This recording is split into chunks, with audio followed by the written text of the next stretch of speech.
Voilà, j'ai un client qui, l'an dernier, n'a pas été d'accord. Il m'a appelé le vendredi, il m'a envoyé un mail dans le week-end et je ne l'ai rappelé que lundi en fin de matinée. Mais c'était choquant pour lui, je lui avais manqué de respect. Il passe au cabinet l'après-midi, très très très énervé, et j'ai eu très très peur. Il était dans un état de colère, voilà. Donc ça a hurlé, machin, il a pris la chaise, il l'a secouée, je me suis dit ça y est, soit je me la prends, soit le mur la prend, soit quelque chose le prend.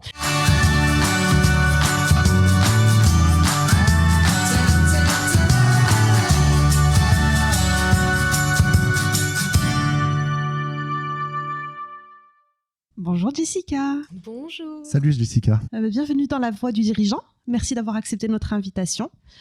Nous sommes ravis de pouvoir écouter ton parcours et les difficultés que tu as eues pendant ton parcours entrepreneurial et donc derrière les actions que tu as mises en œuvre pour les dépasser, pour partager ça à tous les nouveaux entrepreneurs et potentiels futurs avocats qui vont suivre ta voie. Est-ce que tu veux bien te présenter et présenter ton activité ? Donc je m'appelle Jessica Grisier, je suis avocat et aussi docteur en droit. Donc j'ai un parcours à la fois extrêmement traditionnel, mais aussi légèrement atypique, dans le sens où je suis un pur produit universitaire.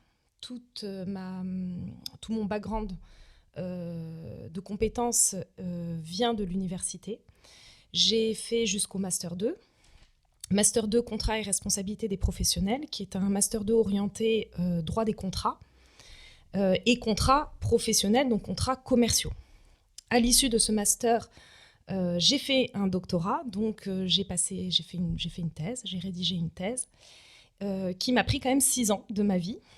Pendant cette thèse, c'est là où mon parcours devient un peu plus différent. Pendant ces 6 ans de thèse, à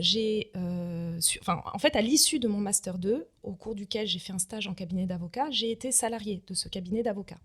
Ce qui m'a permis de financer mes premières années de thèse, puisqu'il faut savoir qu'en tout cas en sciences molles, le droit est une science molle, nous n'avons pas l'obligation d'avoir un financement pour faire une thèse, ce qui n'est pas le cas en sciences dures. La conséquence, c'est qu'on fait des thèses sans avoir la moindre rémunération et on sait que faire des études coûte cher. Enfin, la vie, en fait, l'existence humaine et quotidienne implique de l'économie et donc de l'argent. Donc, si on n'a pas une famille qui suit derrière, il faut trouver des solutions. J'ai eu énormément de chance, que ce soit à l'époque comme aujourd'hui. Et cette chance a été que je puisse travailler dans un cabinet d'avocats pendant donc 6 ans. Mais ça n'a pas couvert toutes mes années de thèse, puisque les 3 dernières années de ma thèse, j'ai obtenu un financement de ma thèse par l'université et par la région.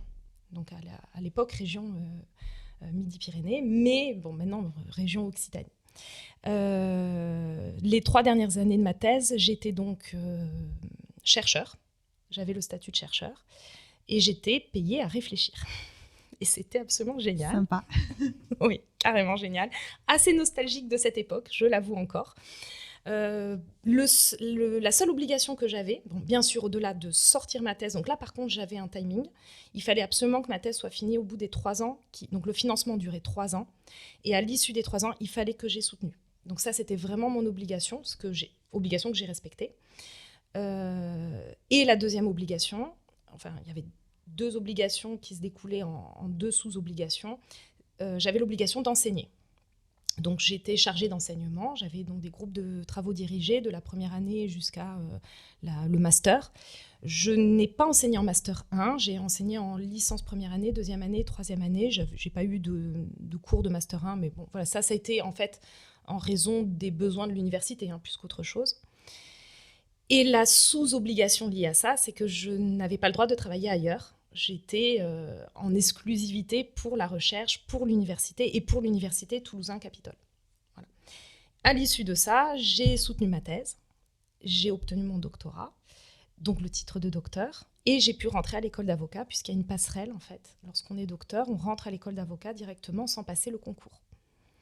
J'ai fait une thèse qui n'est pas une thèse dite notionnelle, donc pas sur des purs sujets de notions juridiques. Bien sûr, il y a de la notion juridique, mais ma thèse n'avait pas une vocation purement notionnelle. Elle avait une vocation pratique. Et le but était justement de valoriser cette thèse le jour où je devenais avocat. Je suis rentrée à l'école d'avocat, donc là, on a 2 ans d'école, 6 mois de théorie Et ensuite, la deuxième année se déroule en 2 fois 6 mois. 6 mois en entreprise et ensuite 6 mois en cabinet d'avocat. Puis ensuite, les quelques mois qui restent pour faire 2 ans, mais en fait, c'est le temps de passer l'examen, d'avoir le résultat de l'examen et de pouvoir prêter serment. Donc, on commence en janvier d'une année et le temps de prêter serment, on a la robe sur le dos en janvier 2 ans après. Voilà. Ok. Juste, c'est quoi le parcours typique ? Le parcours un peu plus typique, c'est normalement d'aller jusqu'au Master 2. À l'issue du Master 2, passer l'examen, soit à la fin de son Master 2, ce que font notamment les stagiaires que j'ai en ce moment dans mon cabinet font ça. Donc là, ils sont en Master 2, ils seront diplômés en juin et ils passent l'examen de l'école d'avocat en septembre. Puisque comme l'école commence en janvier, l'examen d'entrée à l'école d'avocat se fait de septembre à décembre. Donc septembre, les écrits, les résultats en octobre. Si les écrits sont bons, que vous avez plus de 10, puisque c'est un examen d'entrée, vous pouvez passer les oraux qui se déroulent entre fin octobre et début novembre, et vous avez les résultats fin novembre, début décembre, en fonction. Et ensuite, vous avez quelques semaines de repos et de répit, et vous commencez l'école en janvier.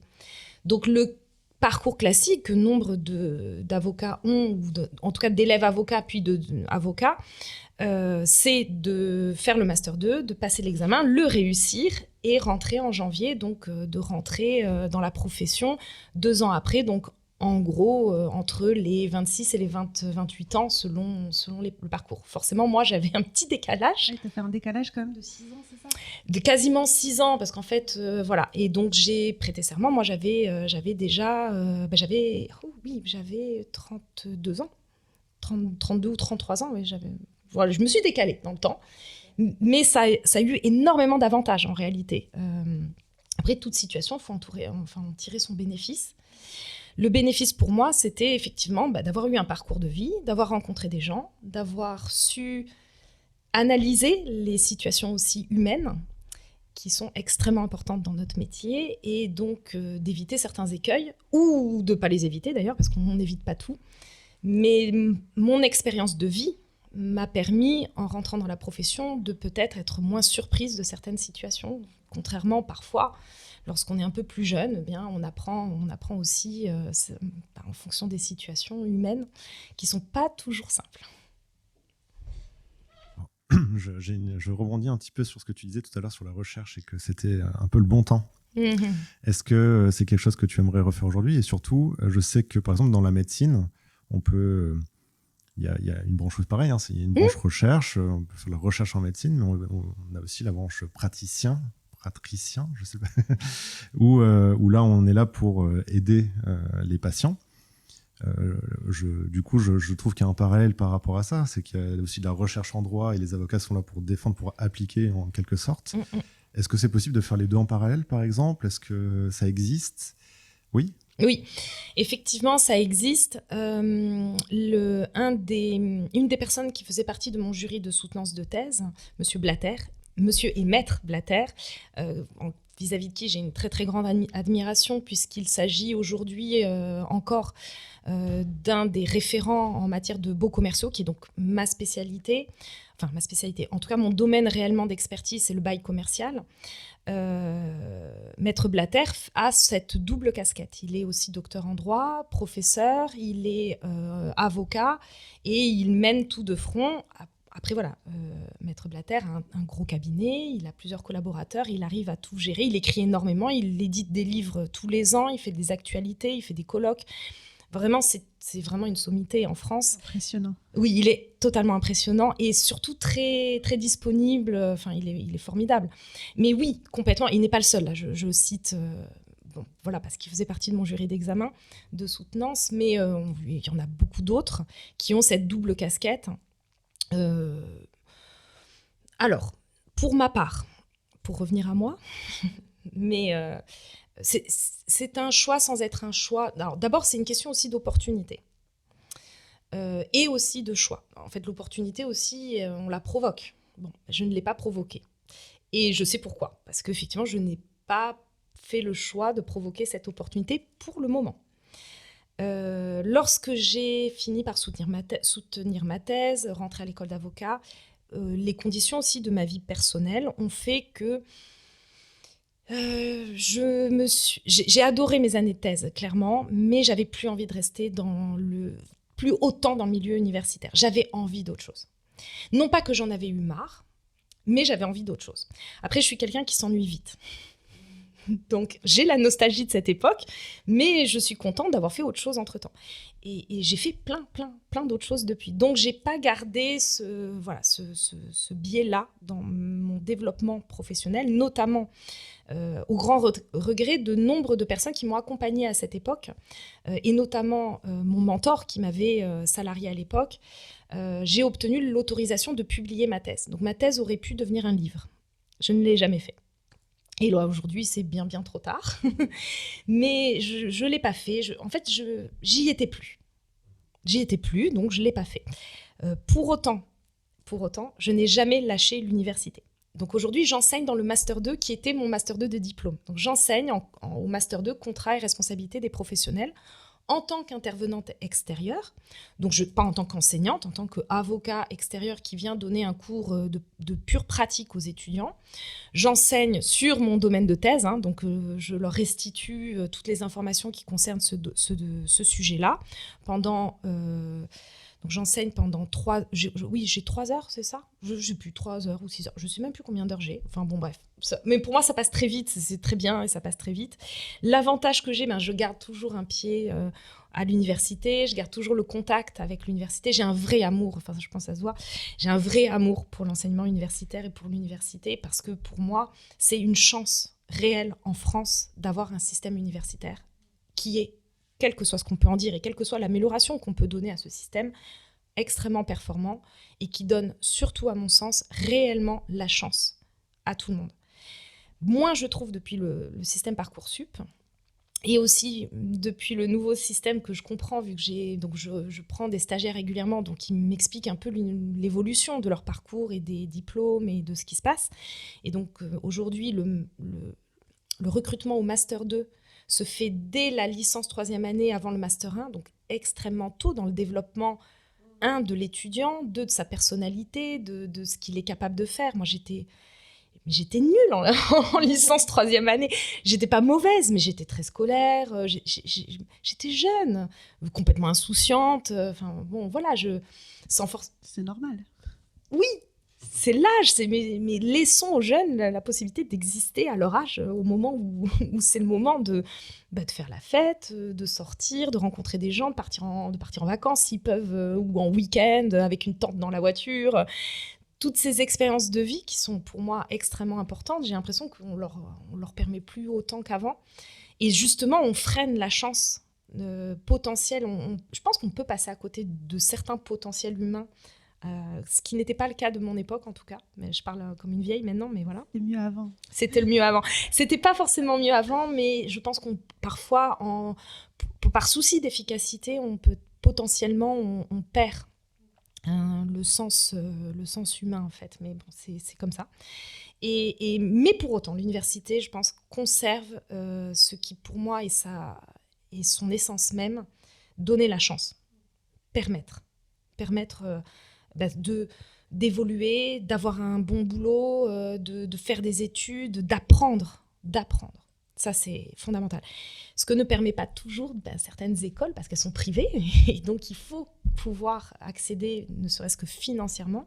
L'université n'est pas gratuite pour autant, mais il y a des bourses, il y a des systèmes, il y a la possibilité. Il y a encore cette possibilité. Et ça, c'est une vraie chance qu'on a en France. Et donc, j'ai un réel attachement et un réel amour pour le système universitaire. Donc, je ne quitterai jamais totalement le système universitaire. Je garderai toujours un œil et un petit pied tant que l'université veut bien de moi aussi. Mais voilà, donc je garde toujours le contact. Oui. Ok, ça marche. Je voudrais bien te poser du coup une question par rapport à actuellement. Donc, en parallèle de tes interventions pendant les études, donc de master d'étudiants, tu as ton propre cabinet. Oui. Et tu accompagnes, alors je ne sais pas si on dit client, patient, client. Tu accompagnes qui, sur quel sujet, que fais-tu dans ton cabinet ? Donc, mon cabinet, effectivement, a le terme de cabinet, puisque c'est ce qu'on donne comme nom lorsqu'on est avocat, mais je suis seule. Alors, je fais cette distinction parce que, effectivement, l'ordre des avocats vérifie ce genre de situation, enfin, la communication qu'on a autour de notre existence en tant que professionnel, puisqu'on est réglementé. Et on peut utiliser le mot cabinet que si on est plusieurs, normalement. Mais effectivement, Excuse-moi, non, je ne savais pas. Non, mais toi, ne t'inquiète pas, il n'y a pas de souci. Mais effectivement, par contre, les gens prennent rendez-vous au cabinet. Mon bureau s'appelle un cabinet. Donc, mon bureau, qui est mon cabinet, contient moi et ma personne. Et donc, Jessica Grisier, avocat, accompagne majoritairement, surtout aujourd'hui, puisque au début de ma carrière, j'ai pris les dossiers et les clients qui venaient, qui arrivaient en fonction des circonstances. Je n'avais pas vraiment encore fait le choix de réellement axer mon développement professionnel sur un domaine d'activité, malgré mon doctorat et mon envie de valoriser mon sujet de thèse au niveau de mon cabinet, enfin de moi. Donc au départ, j'avais des clients un peu dans toutes les matières. Donc j'ai fait du divorce, j'ai eu des dossiers en droit pénal, le droit de la famille en général, et le droit commercial qui est mon sujet. Aujourd'hui, j'ai orienté mon action réellement auprès de clients qui sont soit des artisans, soit des commerçants, soit des sociétés. Donc typiquement, moi, j'accompagne les chefs d'entreprise. Mais je ne les accompagne pas dans tous les sujets. Je les accompagne dans le sujet du droit commercial. Donc, qu'est-ce que le droit commercial ? C'est tous les contrats au soutien de leur activité, et en général de leur activité de vente. Soit on vend un produit, soit on vend un service, et derrière cette vente, il y a une structure contractuelle qui est nécessaire. Donc moi, mon rôle, c'est de les accompagner idéalement en amont, lorsqu'il faut constituer les contrats, lorsqu'il faut avoir cette base juridique solide. Enfin, en tout cas, c'est recommandé de l'avoir solide. Ou alors, s'ils ont commencé en faisant par eux-mêmes ou en demandant à d'autres professionnels, quels qu'ils soient, de constituer cette base juridique, je peux faire l'audit et faire les correctifs nécessaires, soit en fonction de l'évolution législative, soit en fonction de l'évolution de leur propre activité.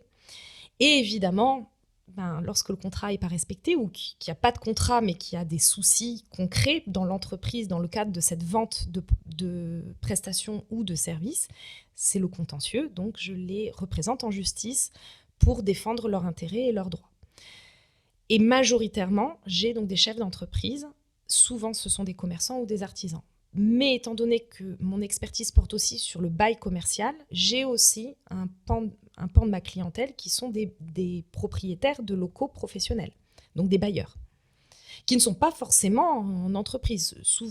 La plupart sont en SCI, Société Civile Immobilière, mais parfois c'est un particulier, une personne ou une famille qui ont décidé de faire un investissement locatif, qui ont acheté un local, qui le mettent en location, et le contrat ne se passant pas bien ou devant être négocié ou autre raison, ils font appel à moi. D'accord. Bon, c'est comme une forme de contrat, finalement, le bail. Ah, mais le bail commercial est totalement un contrat. C'est un contrat extrêmement spécifique. Donc, en fait, le bail commercial, c'est un bail. Donc, c'est un contrat de location. Un contrat de location, c'est un contrat. Et en fait, il y a plein de choses qui sont de la location, sauf que ce contrat-là a une législation particulière, protectrice avant tout du locataire, mais pas que. Il y a quand même certaines règles qui sont plus ou moins l'avantage aussi du bailleur. Ok. Donc, pour faire une liste non exhaustive, c'est tout ce qui est... donc, ce que tu pratiques le plus, c'est des contrats, j'imagine, des conditions générales de vente, des contrats de garantie, tout ce genre de choses, quoi. Exactement. Voilà. Contrats de partenariat, de sous-traitance, les franchises, la licence de marque. Tout ça sont des contrats qui sont au soutien d'une activité de vente et qui font partie de mon domaine de compétences. Et le bail commercial est au soutien de la vente. Si vous êtes commerçant et que vous avez besoin d'un endroit physique pour vendre, votre contrat a énormément d'importance. Puisque le but de ça, c'est de faire venir à soi la clientèle et de vendre, d'avoir pignon sur rue, comme on dit. Et donc, c'est un contrat extrêmement fondamental dans la vente en tant que commerçant ou artisan. Ok, c'est très clair. À ce propos, j'en profite, comme on est avec toi. Nous, on s'est dit, on a réfléchi par rapport à nos contrats à un moment donné. Et j'ai appris quelque chose que je ne savais pas, c'est qu'il y a un autre métier dans ce domaine-là qui est le métier de juriste, qui eux aussi rédigent des contrats, des CGV, etc. Mais j'ai appris que un juriste sous-traitant n'avait pas le droit de valider un contrat. En gros, ou un format de contrat, il peut donner grosso modo une structure à remplir par l'entreprise, mais que c'était que les avocats qui étaient autoritaires sur le sujet. Est-ce qu'on est d'accord avec ça? Ou est-ce qu'il faut préciser des choses un petit peu parce que c'est pas très clair? Si, non, c'est ça. Après, je vais préciser légèrement, mais alors, effectivement, le métier d'avocat, la profession d'avocat, c'est pas qu'un métier, c'est une profession. Moi, j'ai prêté serment, je suis avocat, et docteur, je vais mourir avec ce titre. C'est un titre. Donc, même si j'arrête la profession, même si je suis à la retraite, je vais mourir avec ce titre. Voilà, c'est vraiment l'idée. Mais c'est lourd de conséquences, en fait, pour nous. Donc, on a une responsabilité. Et le rédacteur d'acte a une responsabilité, non pas de moyens, contrairement au contentieux, où je n'assure que les moyens, les meilleures diligences possibles pour mon client, mais pas le résultat. Or, lorsqu'on rédige un contrat, on engage notre responsabilité de résultat. C'est-à-dire qu'on engage vis-à-vis du client le fait que ce contrat va s'exécuter correctement dans l'avenir. Un contrat, c'est la prévision de l'avenir. On anticipe ce qui se passera dans le futur. Et un bail commercial, c'est 9 ans. On anticipe 9 ans, minimum. Puisque le droit au renouvellement permet de faire 9 ans de plus. Donc, voilà. On est des visionnaires, en fait. On fait de la création.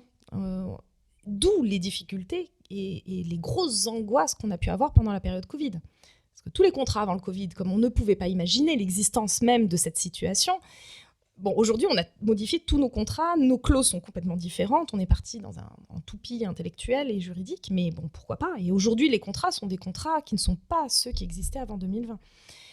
Mais c'était un vrai enjeu.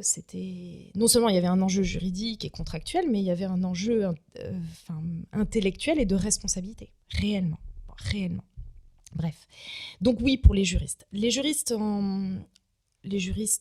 qui vendent leurs prestations de juristes, qui ne sont pas juristes salariés d'une entreprise, entre guillemets, sont en concurrence. Mais moi, je fais un big up à une amie qui est aussi chef d'entreprise, Tiffaine Guimoya, de Triptyque. Triptyque News, c'est son produit de vente où elle informe les chefs d'entreprise sur l'actualité économique. Et Tiffaine, un jour, a dit, et moi, ça m'a marqué parce que j'étais en train de monter mon cabinet, donc j'étais toute jeune. Et un jour, elle a dit, faut arrêter de croire qu'on est tous sur la même galette en train de chercher la même fève. On est dans une pâtisserie et toi, ton gâteau, c'est peut-être le gâteau au chocolat et moi, c'est le banoffee. Donc, tout le monde n'est pas sur le même gâteau. Trouve ton gâteau dans ta pâtisserie et tu verras, il y a des parts pour tout le monde. Et elle a raison. Donc, c'est très bien qu'il y ait des juristes qui puissent apporter leurs conseils. Au contraire, moi, je suis ravie que les gens puissent faire appel à des juristes, quels qu'ils soient, pour justement structurer leur activité, avoir des contrats qui ne sont pas téléchargés gratuitement sur Google. Arrêtez de faire ça, c'est une catastrophe. Après, ce juriste va avoir sa propre gestion de son entreprise et donc sa gestion de son assurance responsabilité professionnelle.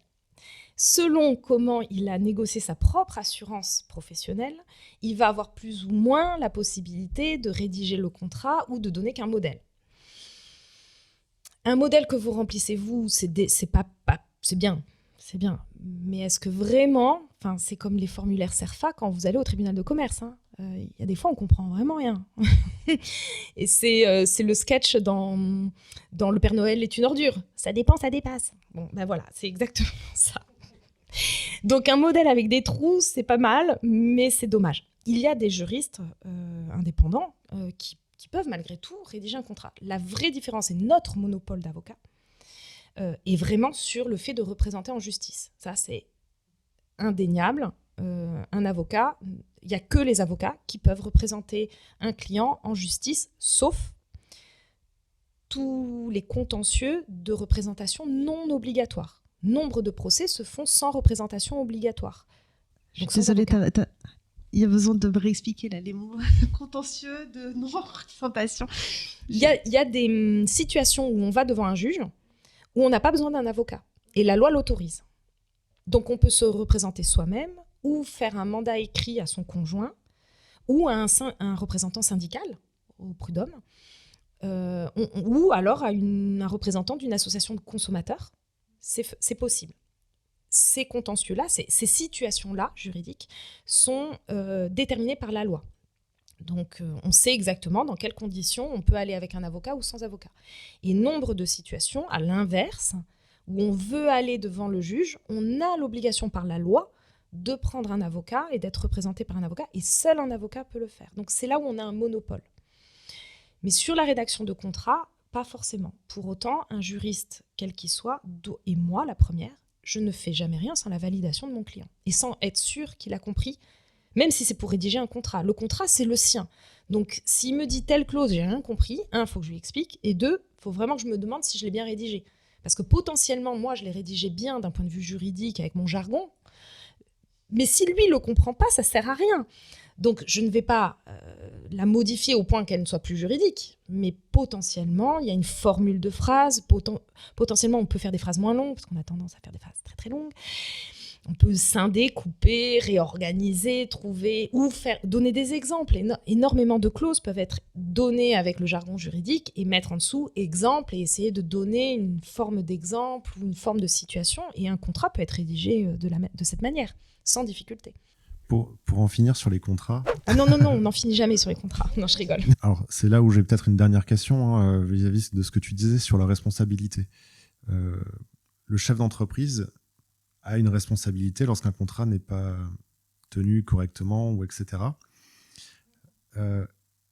Tu disais que l'avocat, lui, porte la responsabilité de la justesse du contrat aussi. Comment ça se passe dans ces cas-là vis-à-vis du client, par exemple, qui est responsable finalement? Est-ce que c'est le chef d'entreprise? Est-ce que c'est son avocat? Comment ça se passe en fait? Alors, il y a plusieurs façons de répondre à ta question.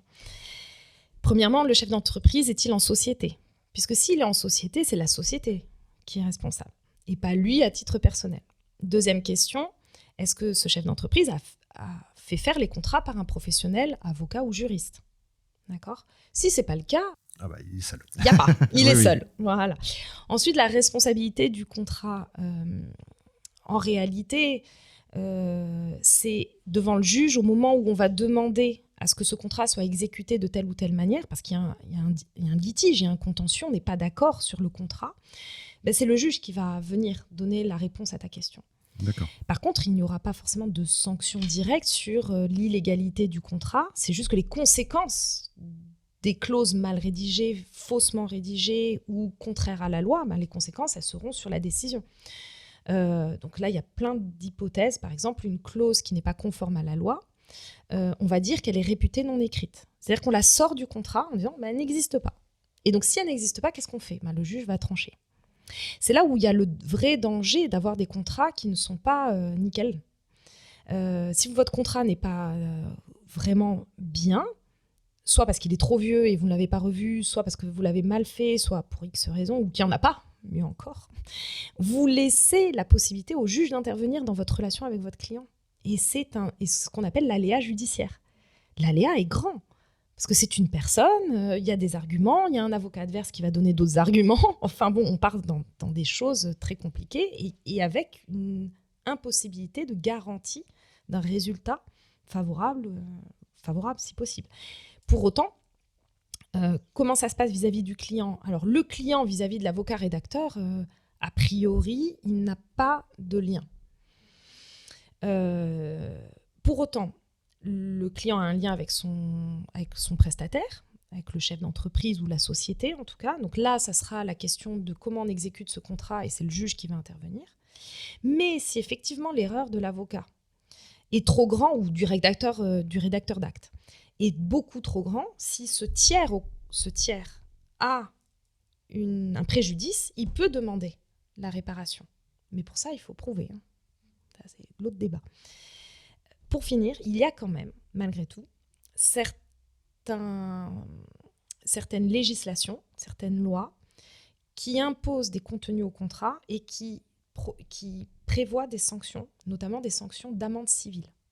C'est principalement, alors vous avez, c'est tous les contrats qui seront dits d'ordre public. Donc l'ordre public, ça a pour but de protéger quelqu'un.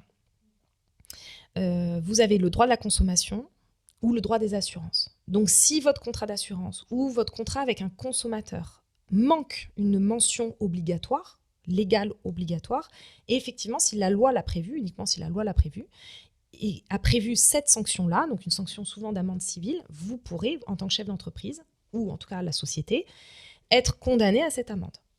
Mais il faut qu'un juge vienne prononcer l'amende et que donc un avocat ait soulevé la demande. Malgré tout. Okay.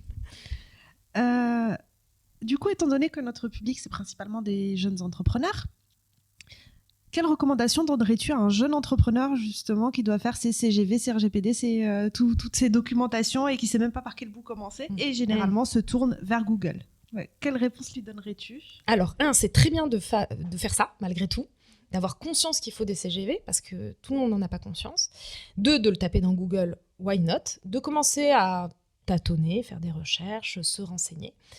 Pourquoi? Parce que justement, on ne sait pas. Donc, c'est quoi des CGV? Qu'est-ce que je mets dedans? À quoi ça va me servir? Bon. Et c'est pas plus mal de faire ces recherches en amont et de commencer à conceptualiser cette façon juridique d'aborder son métier et la vente de son produit ou de son service. Moi, le conseil que je leur donne, c'est de commencer par ça. De commencer par chercher sur Google. Aucun problème avec ça, au contraire. Mais mon deuxième conseil, c'est prenez conseil auprès d'un professionnel. Ça vous coûtera toujours moins cher d'avoir quelque chose de carré dès le départ, de structurer juridiquement, parce que si vous ne le faites pas, c'est pas grave. C'est juste que vous laissez le contentieux vis-à-vis de votre client à l'aléa judiciaire, à l'aléa d'un juge, et donc des honoraires de contentieux, le stress d'une décision de justice, le stress d'aller au tribunal, c'est vraiment loin d'être simple. Et d'ailleurs, c'est bien dommage qu'on n'ait pas plus de sensibilisation du citoyen français jeune, notamment au moment où il est lycéen, qui va devenir majeur et qui va voter un jour, de les amener dans les tribunaux, d'aller voir comment ça se passe. Toutes les audiences sont publiques. Dès l'instant où il y a un juge et une salle d'audience, n'importe qui peut y rentrer et assister à l'audience. Donc vous pouvez rentrer au tribunal de commerce, rentrer dans la salle d'audience et voir comment ça se passe en tant que chef d'entreprise. Et franchement, allez-y. Ça va vous faire flipper. Merci pour ce conseil. En parlant de Google, est-ce qu'il y a des droits d'auteur sur les conditions générales de vente, sur les contrats, etc. Non. Non. Donc on peut copier les CGV d'une autre entreprise et les mettre à sa sauce, il n'y a pas de problème. Aucun, enfin pas légalement.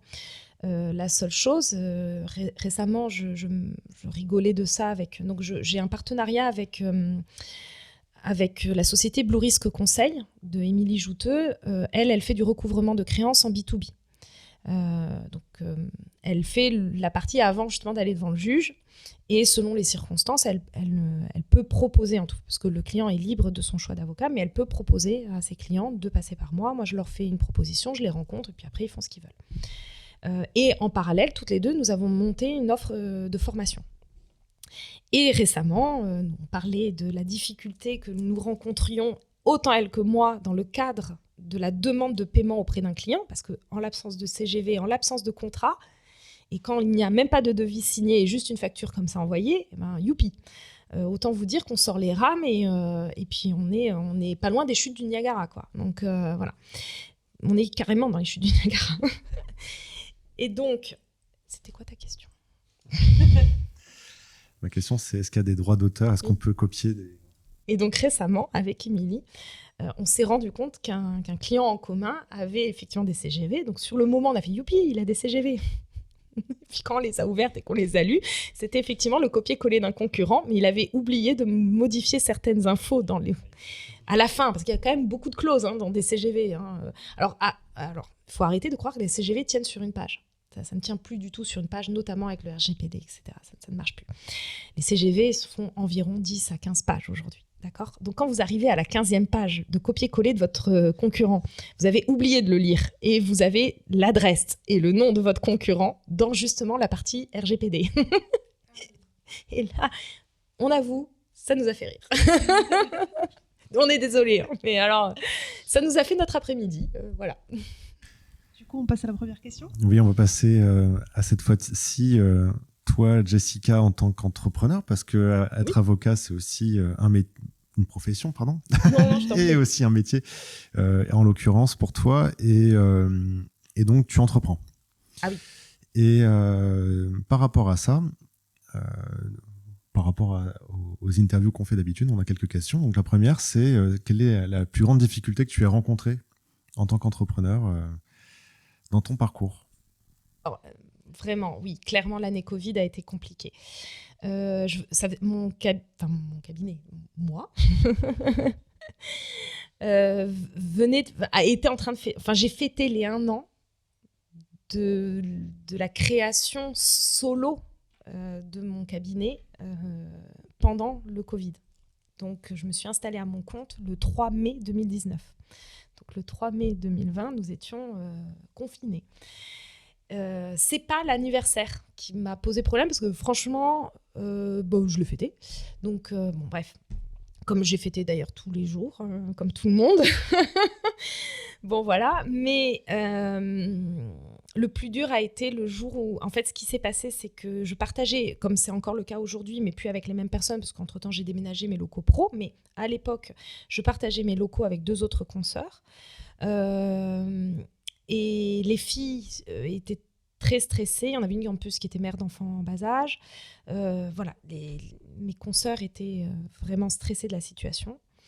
Et donc, j'ai eu la responsabilité d'aller au cabinet, de tout fermer. Mais même là, de vous en parler, j'en ai vraiment la boule au ventre, quoi. Et donc, j'ai fermé les rideaux. J'ai mis les plantes vertes dans le seul endroit où il pouvait encore avoir de la lumière sans fermer pour maintenir en vie nos plantes vertes, que j'ai arrosées au max du potentiel de nos plantes. Sachez qu'au retour du Covid, elles n'ont jamais été aussi bien. Et c'était la jungle. Mais vraiment, il y avait du vert partout. C'était formidable. Et donc, je ferme les rideaux. J'embarque, bien sûr, parce que moi, dans ma tête, un peu naïve, j'en ai pour 15 jours, c'est bon. Donc, j'avais des dossiers en cours, j'avais des audiences en cours. Moi, j'embarque mes dossiers, normal pour moi. Dans 15 jours, je suis devant le juge, ma robe sur le dos, et alors vas-y, je rappelle mes clients, tout va bien. Donc, j'embarque mes dossiers pour 15 jours de préparation à domicile. Qu'est-ce que je fais ? Oui, je débranche l'imprimante. J'embarque mon imprimante que j'amène chez moi pour bosser. Non, mais le délire, bref.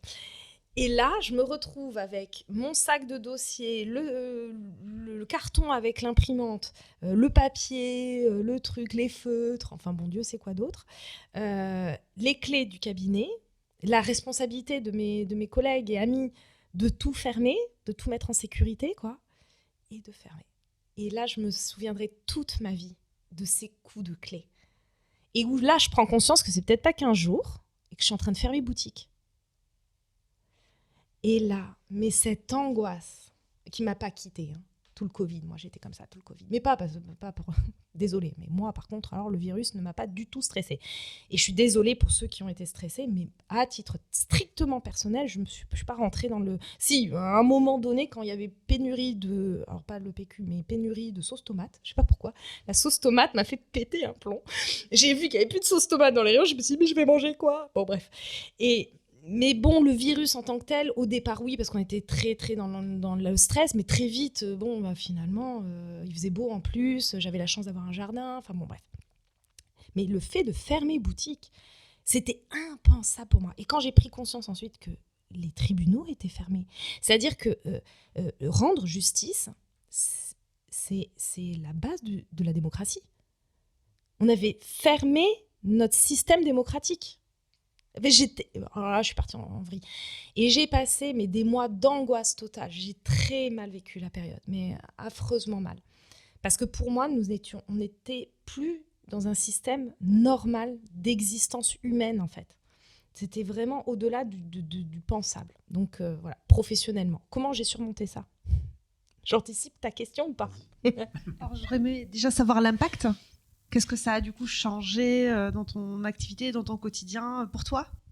Alors, à ce moment-là ou après? Alors, à ce moment-là, ce que ça a changé, c'est que je suis soumise au secret professionnel. Bon, c'est compliqué d'être enfermé avec tes dossiers dans la même pièce que tout le monde, avec des clients qui, malgré tout, ont passé des coups de fil, et ont demandé des conseils, et voilà, super en visio, dans le salon avec, à l'époque, conjoint et enfant de conjoint. Youpi! C'est ça que ça a provoqué. Alors, bon, j'ai acheté un casque, machin, personne n'entendait ce qui se passait, mais ils entendaient par contre mes réponses. Mais comment vouliez-vous que je fasse? Alors, je m'enfermais dans la chambre, ma connexion passait pas dans la chambre, j'étais dans le jardin, ils voyaient les bambous derrière moi. Bon, bref, mon ex-conjoint passait la tondeuse. Des moments, mais complètement dingues, quoi. Mais Donc, qu'est-ce que ça a changé? Ça a changé une espèce de décomplexion totale sur la gestion des clients, des dossiers, à tort ou à raison, mais ce moment-là de vie était complètement délirant, quoi. Complètement délirant. Après, ce que ça a changé, c'est qu'aujourd'hui, bien sûr qu'on a tous, en tant que chef d'entreprise, l'angoisse du lendemain. Tout peut s'arrêter du jour au lendemain, que vous soyez avocat, enfin voilà. J'ai une entreprise. Je suis soumise au fait d'avoir des clients et qui me payent. Et si je n'ai pas ça, j'ai rien. Du coup, j'imagine qu'il y a des dossiers qui ont traîné.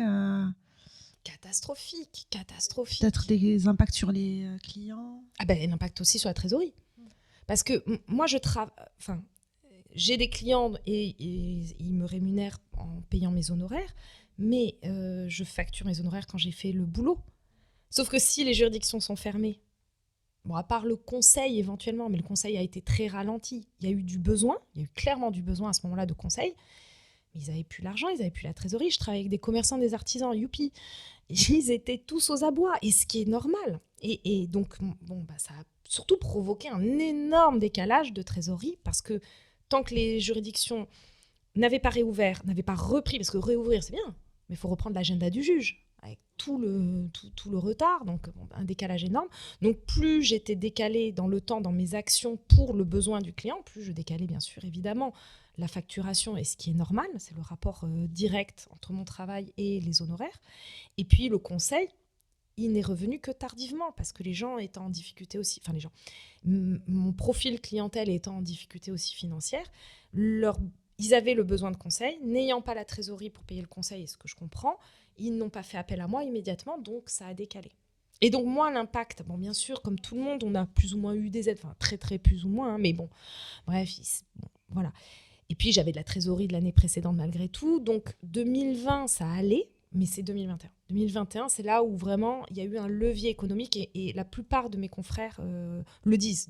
Nous, on a vraiment eu le décalage en 2021.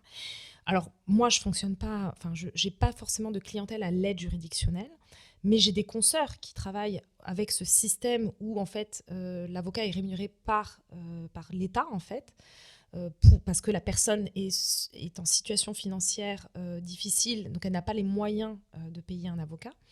Et l'aide juridictionnelle, à l'époque, en tout cas, vu que leur bureau aussi était fermé, et s'il n'y a pas la personne qui appuie sur le bouton pour dire que c'est bon, que c'est fait et qu'il faut payer l'avocat, il n'est pas payé.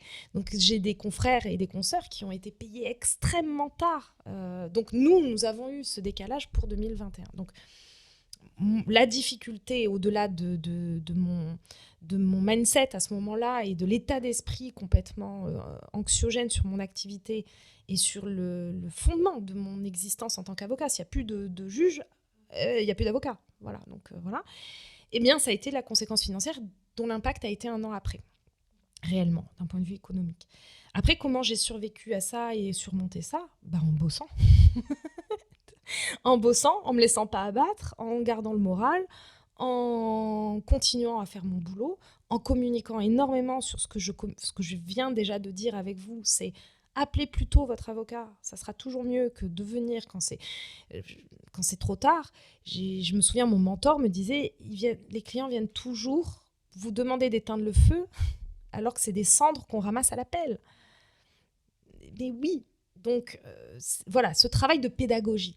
Et puis j'ai fait comme beaucoup de chefs d'entreprise, l'argent que j'ai réussi malgré tout à récupérer pendant cette période, je l'ai réinvesti immédiatement, parce qu'à cette époque, je n'avais pas encore fait un site internet. Donc malgré la situation, malgré les difficultés, j'ai fait de l'investissement.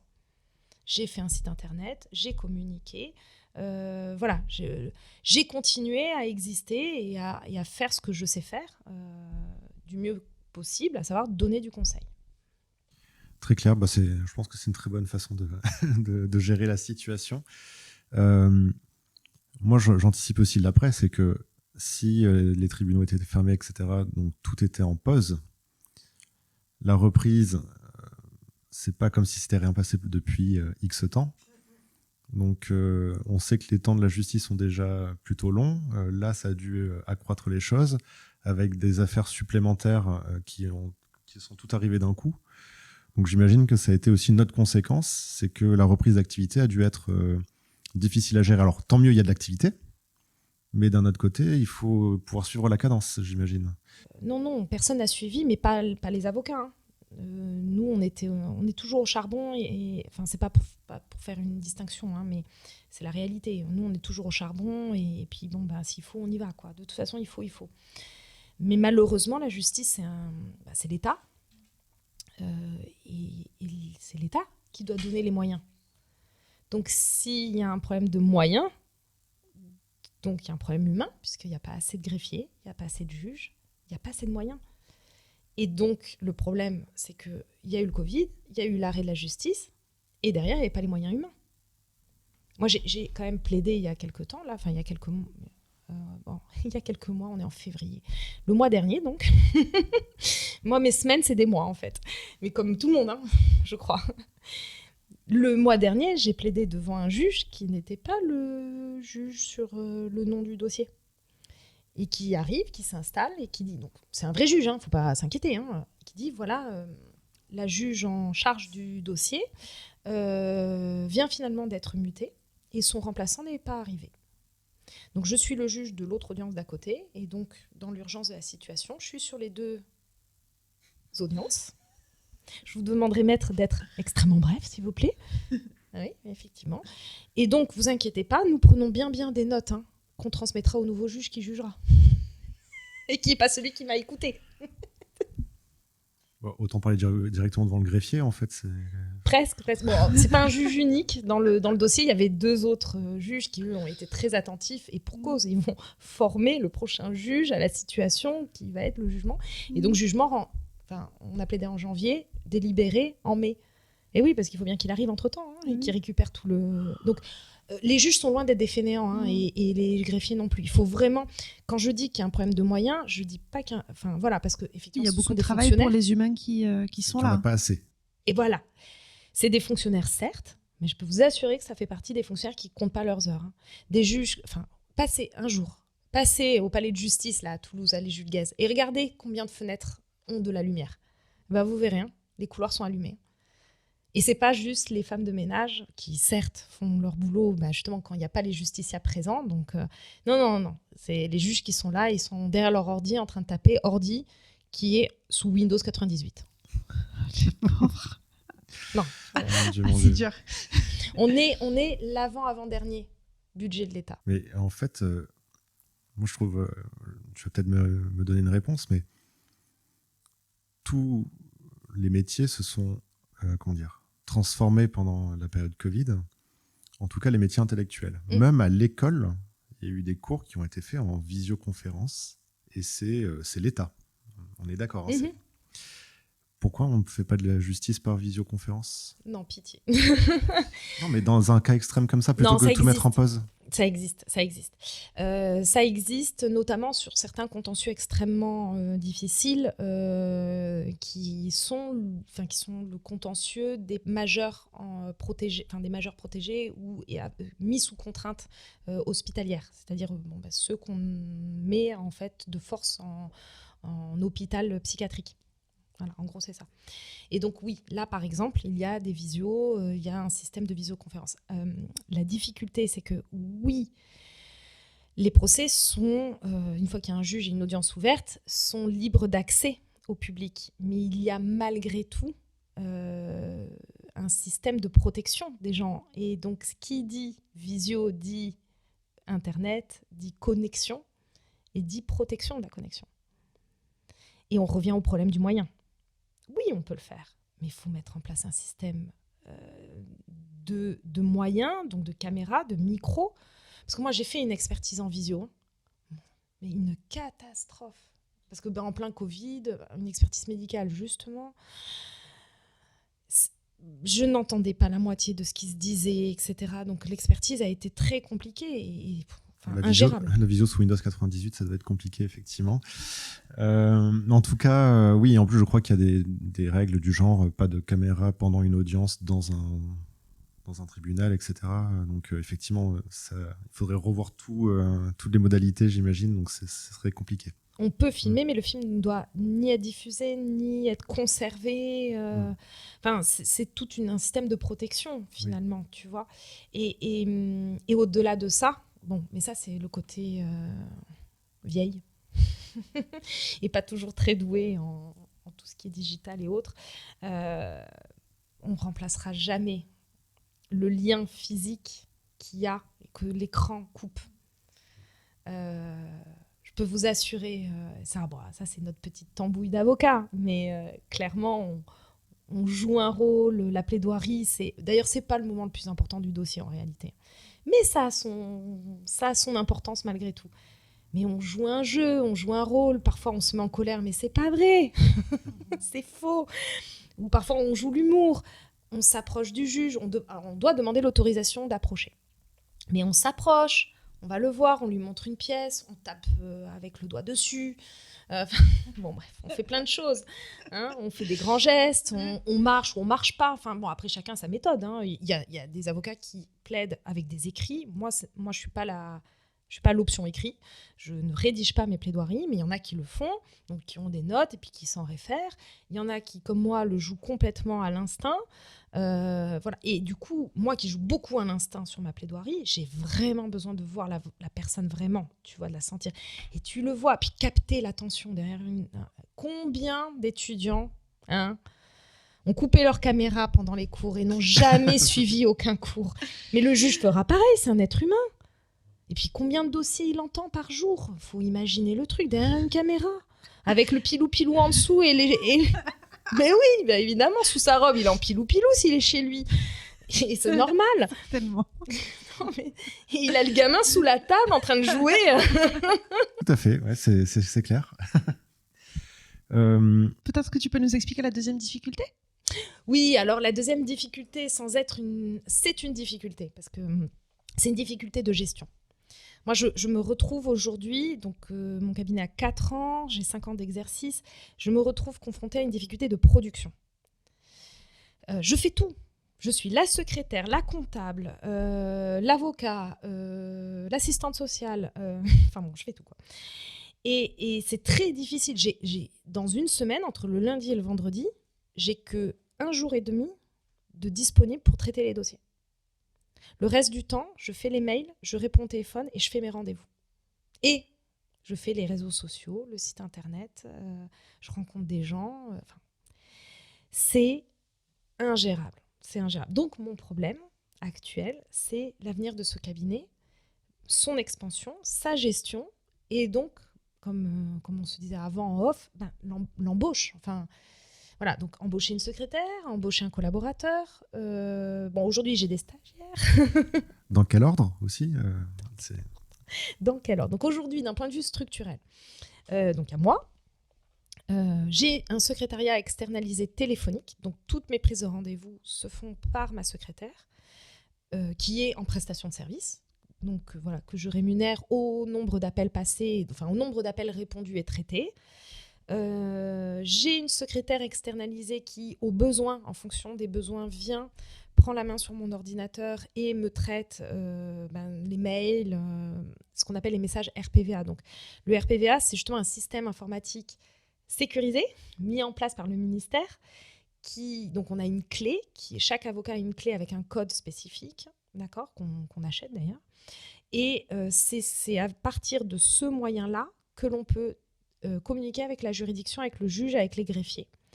Mais comme toutes les juridictions n'ont pas le système informatique qui fonctionne, tout le monde ne peut pas avoir le RPVA. Mais la plupart des juridictions ont ce système de communication, sauf qu'il y a beaucoup de conséquences procédurales. C'est-à-dire que tout ce qu'on fait a une incidence en procédure. Or, la procédure, c'est 1 + 1 = 2. Donc, si tu te loupes un truc, ton dossier est fichu. Donc, la gestion de tes messages RPVA, c'est très complexe. Et ça a un engagement de responsabilité énorme, sauf que les messages RPVA, on en a 15 par jour, quoi. Donc, il faut les traiter, il faut les gérer, il faut les traiter, et surtout, il faut les conserver, il faut les enregistrer dans le dossier, voilà. C'est compliqué à déléguer, étant donné l'importance de la procédure, justement. Exactement, mais bon, il suffit de former la personne ou qu'elle ait cette formation, on lui délègue. Donc moi, voilà, j'ai une secrétaire externalisée qui, au besoin, vient m'aider à gérer le back-office, en fait, derrière tout ça, le back-office des mails. Et je prends tous les ans, au vu du Master 2 dans lequel j'interviens, je prends entre 1 et 2 stagiaires par an, entre janvier et juin. Voilà. Donc là, en ce moment, j'en ai un. L'an dernier, voilà. Enfin, tous les ans, j'ai des stagiaires qui m'aident, que je forme, à qui je montre le métier, parce qu'eux veulent aussi devenir avocats. Et donc, voilà. Alors, par contre, voilà, il y a aussi le petit stage découverte. Ils vont avec moi à toutes les audiences. Voilà, on se balade. Ils font les rendez-vous clients, etc. Et ils m'aident à gérer mes mails aussi. Je leur donne des dossiers. Ils font des consultations. Voilà, on travaille ensemble. Je les relis. Je les aide à progresser sur la rédaction, etc. Voilà. Pour le moment, je fonctionne comme ça. L'idéal... Enfin, c'est pas l'idéal, c'est l'objectif de toute façon, c'est que l'an prochain, je prenne un élève avocat. Donc là, qui a plus de connaissances, qui peut faire plus de choses. Voilà, élève avocat, puis potentiellement, si tout se passe bien, collaborateur ou collaboratrice, enfin, en fonction. Très bien. Donc, au moins, le parcours est en tête. La roadmap, comme on dit. Exactement.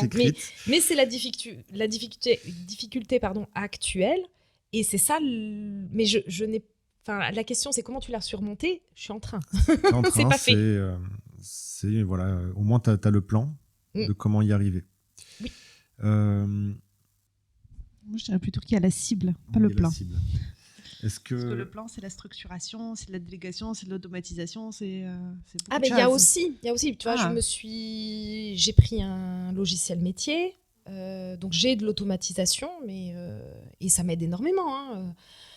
Mais bon, voilà, il faut être derrière malgré tout. Il faut toujours être là, tu vois. Alors moi, j'ai une question subsidiaire, et je pense que c'est cette fois-ci pour tous les élèves avocats potentiellement qui nous écouteraient.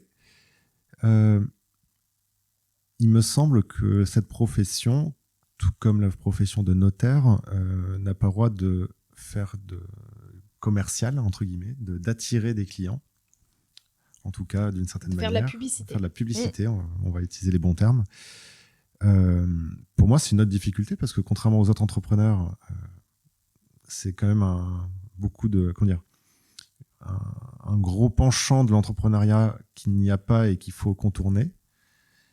Est-ce que tu as des conseils à donner à ces avocats, ou comment toi tu t'en sors par rapport à cette situation ? Oui, tout à fait. C'est rigolo. La semaine dernière, je croisais une consoeur dans le cadre d'un événement qui était l'inauguration de la maison Louchbem, qui est le restaurant au-dessus de Victor Hugo. Ils viennent de changer de gérance et de chef. Et il y avait une inauguration, et j'avais une consoeur qui est présente, qui fait partie de l'ordre des avocats, et on a eu une très longue discussion toutes les deux sur justement l'avenir de notre profession face à cette situation. Donc effectivement, les professions réglementées, et notamment les professions réglementées de la justice, n'ont pas le droit de faire de la publicité. Donc les notaires, les huissiers, les avocats ont interdiction de faire de la publicité. C'est la même chose des médecins. Pourquoi on a cette règle ?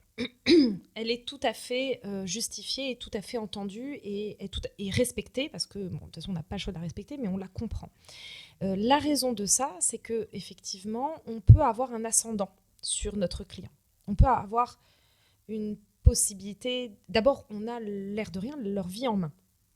Non pas leur vie physique comme un médecin, mais leur vie économique en main.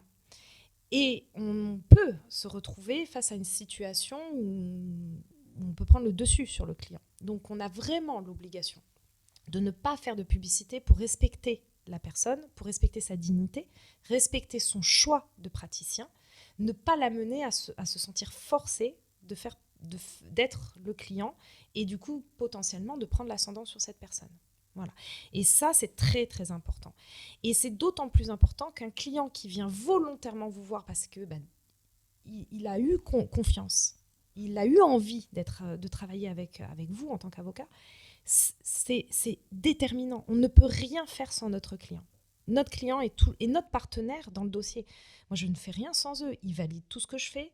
Si j'ai besoin de prouver quelque chose, c'est à lui de m'apporter la preuve. Moi, je ne suis pas dans son entreprise, je n'ai pas accès à ses mails, je ne sais pas ce qui s'est passé. Donc, c'est à lui de m'aider, en fait. Donc, c'est un travail de collaboration réelle. Donc, cette collaboration, il faut de la confiance. Il faut du respect des deux côtés. Il faut de la confiance. Et il faut de la transparence. Et le fait de ne pas faire de la publicité, c'est important. Alors, il est vrai que c'est complètement différent, par exemple, aux États-Unis. Et donc, cette idée de l'avocat qui fait de la publicité, Better Call Saul, c'est l'exemple de l'avocat qui ne peut pas exister en France. Et s'il existe, eh bien, il se fera sanctionner. On ne fait pas publicité, on n'a pas des énormes panneaux avec notre tête dessus, Better Call Jess, ça n'existe pas, c'est pas possible. Mais il y a cette image encore pire de l'avocat aux États-Unis qui, lorsqu'il y a un accident de voiture, va aller distribuer sa carte pour récupérer les dossiers pour le préjudice corporel.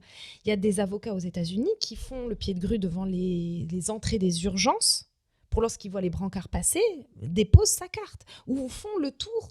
Je crois même dans Better Call Saul, il y a une scène sur ça où il y a un avocat qui fait le tour des chambres et il tape « Oui, bonjour, le patient, il croit que c'est un médecin ou quoi ?» Non, c'est un avocat qui balance sa carte. « Vous aviez quoi ? Ah, c'est la jambe cassée, qu'est-ce qui vous est passé ? Ah, vous avez trébuché sur une salade au McDo ? Ah, super !» Etc., etc. Et ça, mais ça ne fonctionne pas chez nous, c'est pas pensable. Et on est tous d'accord pour ça. Mais il y a une difficulté, comme tu le dis, on ne peut pas faire de la prospection. On ne peut pas aller chercher le client, se faire connaître en proposant nos services, sans être au point de cette inhumanité de faire l'entrée des hôpitaux, mais d'aller faire de ce qu'on appelle tout bonnement la prospection, ce qui est possible pour tout chef d'entreprise dans le commerce en général. Comment on pallie ça ? Il y a plein de méthodes. Alors, on a le droit de faire un site internet, on a le droit de communiquer sur les réseaux sociaux, on a le droit comme vous le savez, de faire partie de clubs d'affaires. On a le droit de faire tout ça. Il y a juste une limite à ça, et c'est une limite qui doit absolument être respectée. Si on fait tout ça, le but est de communiquer une plus-value, de communiquer notre savoir. Donc, nos posts sur les réseaux sociaux, nos posts sur notre site internet. Lorsqu'on fait des clubs d'affaires, on doit communiquer la plus-value qui est la nôtre, à savoir une info juridique.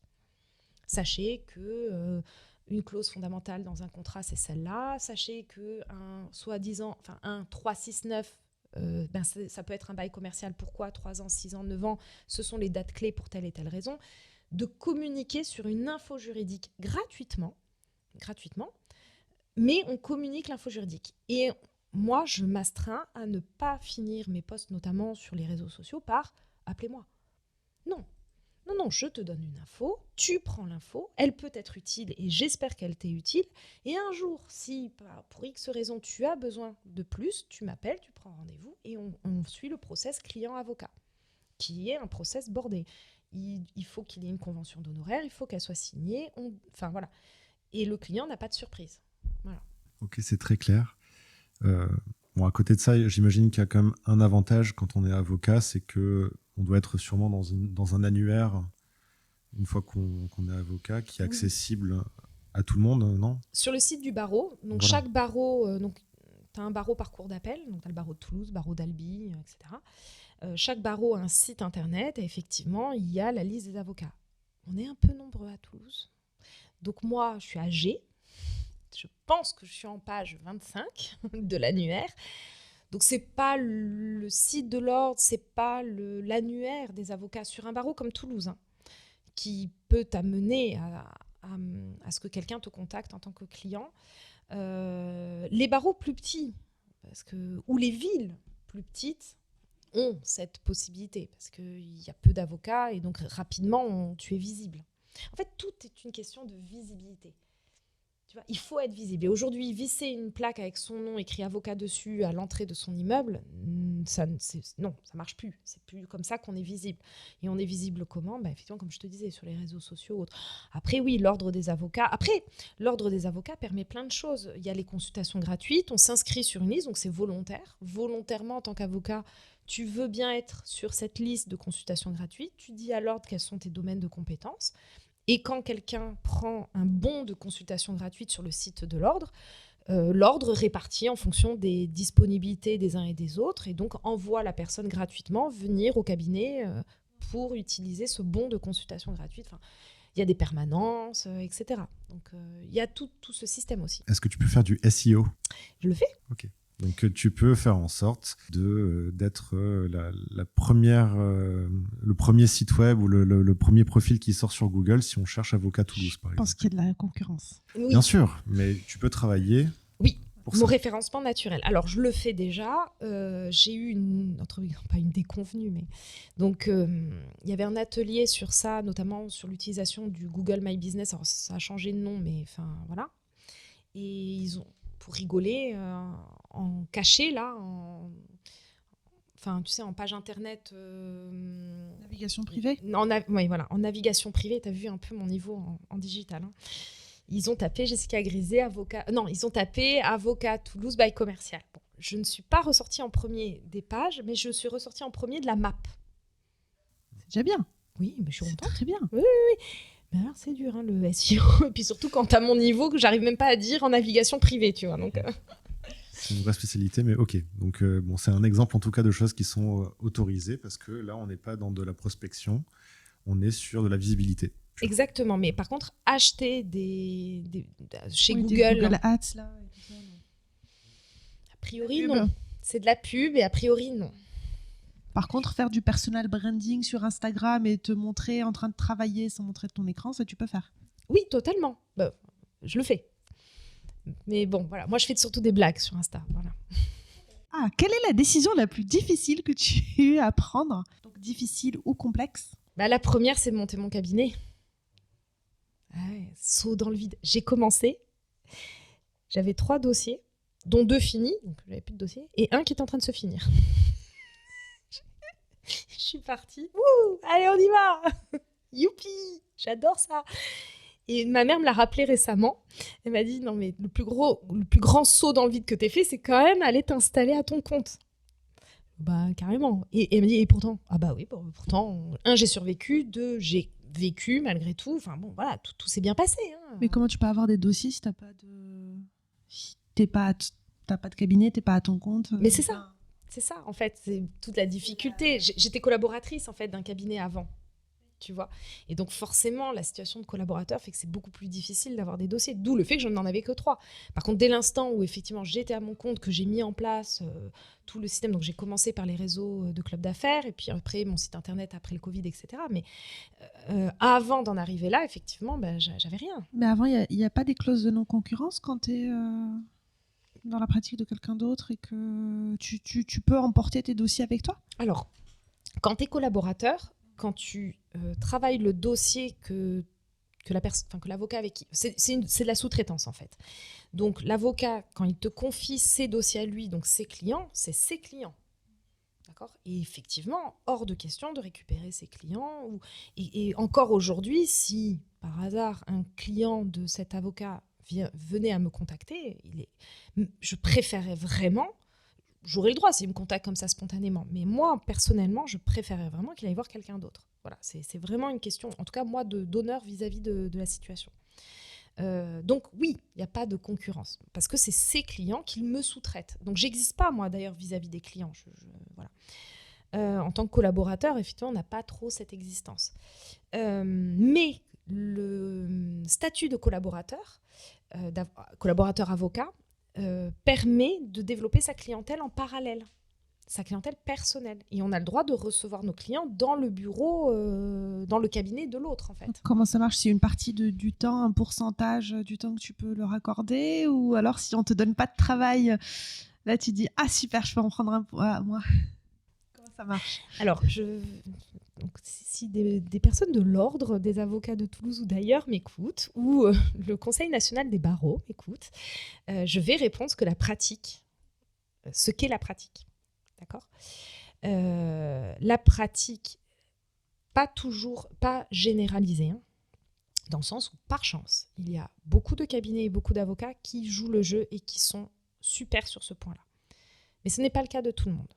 Et beaucoup d'avocats, malheureusement, vraiment malheureusement, ne respectent pas vraiment la réelle situation du collaborateur. Et lorsqu'ils voient que le collaborateur commence à recevoir des clients, rajoutent 2 fois plus de travail pour l'empêcher, d'un point de vue strictement matériel, de continuer à se développer, etc.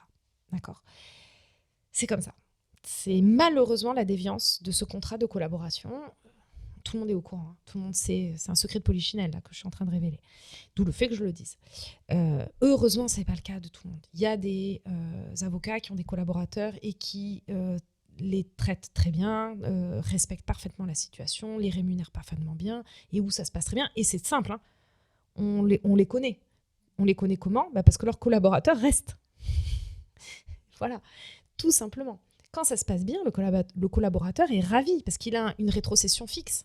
C'est un peu comme un salaire. Après, il paye ses charges sur sa rétrocession parce qu'il est à son compte, il est inscrit à son nom et il obtient une rétrocession, donc le prix de la sous-traitance.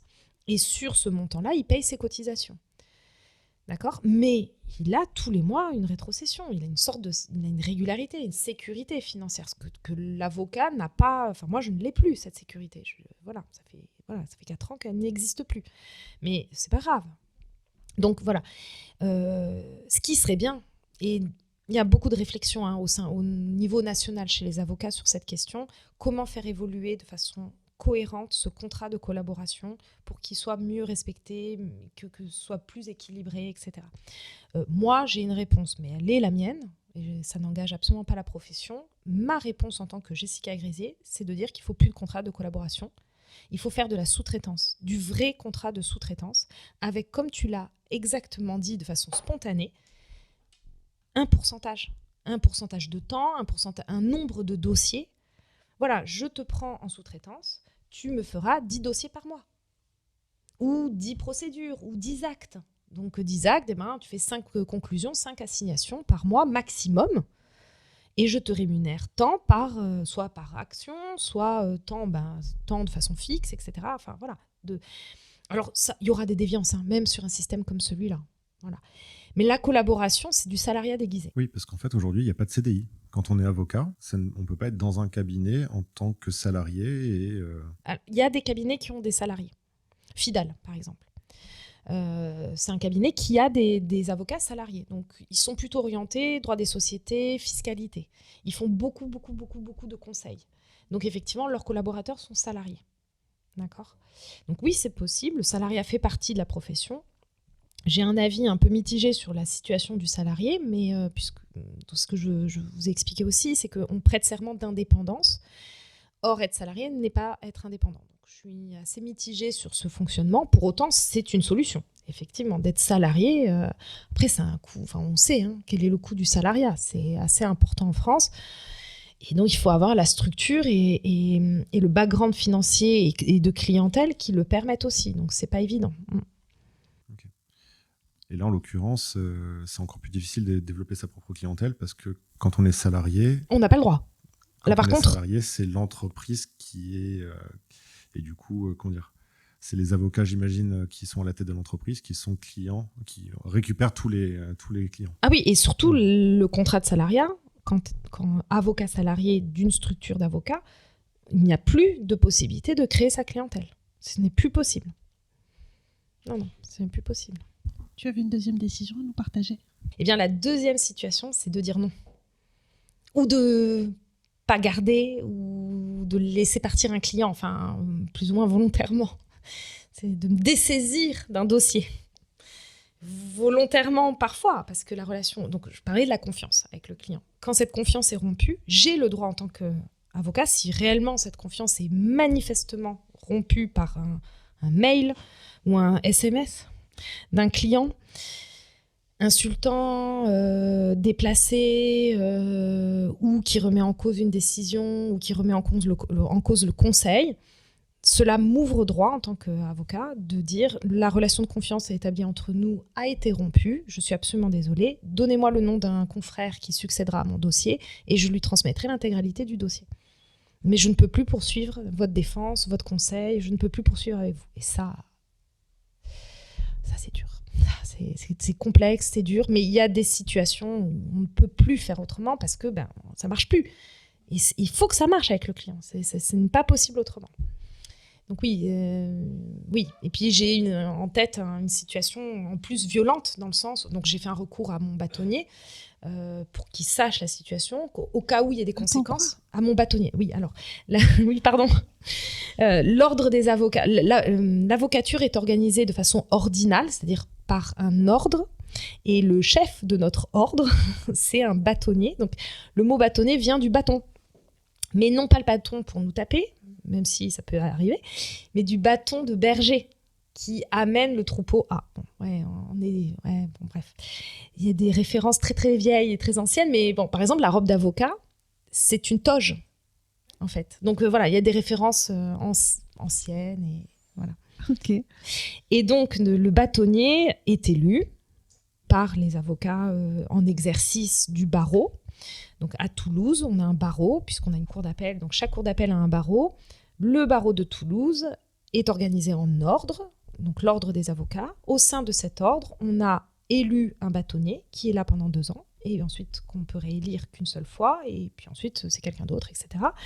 Donc il y a des élections, des candidatures, des professions de foi, ils font campagne, voilà, il y a des petites vidéos, ils racontent ce qu'ils veulent faire pour nous et c'est super. Bon, enfin, c'est un peu l'effervescence, voilà. Donc non, mais j'aime beaucoup moi. Et ensuite, on va élire aussi des membres de l'ordre des avocats qui sont là pour gérer en fait la profession. Donc il y a des commissions. Donc, il y a la commission des jeunes avocats. Donc, quand on est jeune avocat, on va élire nos représentants à l'ordre qui sont là pour répondre à nos questions, pour gérer nos petits problèmes. Voilà. Et notamment, l'ordre va gérer les problèmes entre avocats. Si on a un contentieux avec un confrère, pour X raisons, c'est devant le bâtonnier et devant l'ordre des avocats que les choses se règlent. Notre contentieux avec notre client, si notre client veut demander quelque chose, engage notre responsabilité ou dit qu'il y a un problème entre nous, eh bien, c'est auprès de l'ordre que ça se passe, auprès du bâtonnier. Donc, le bâtonnier, c'est ça. Qu'est-ce que je voulais dire par rapport au bâtonnier, Donc, tu as appelé ton client.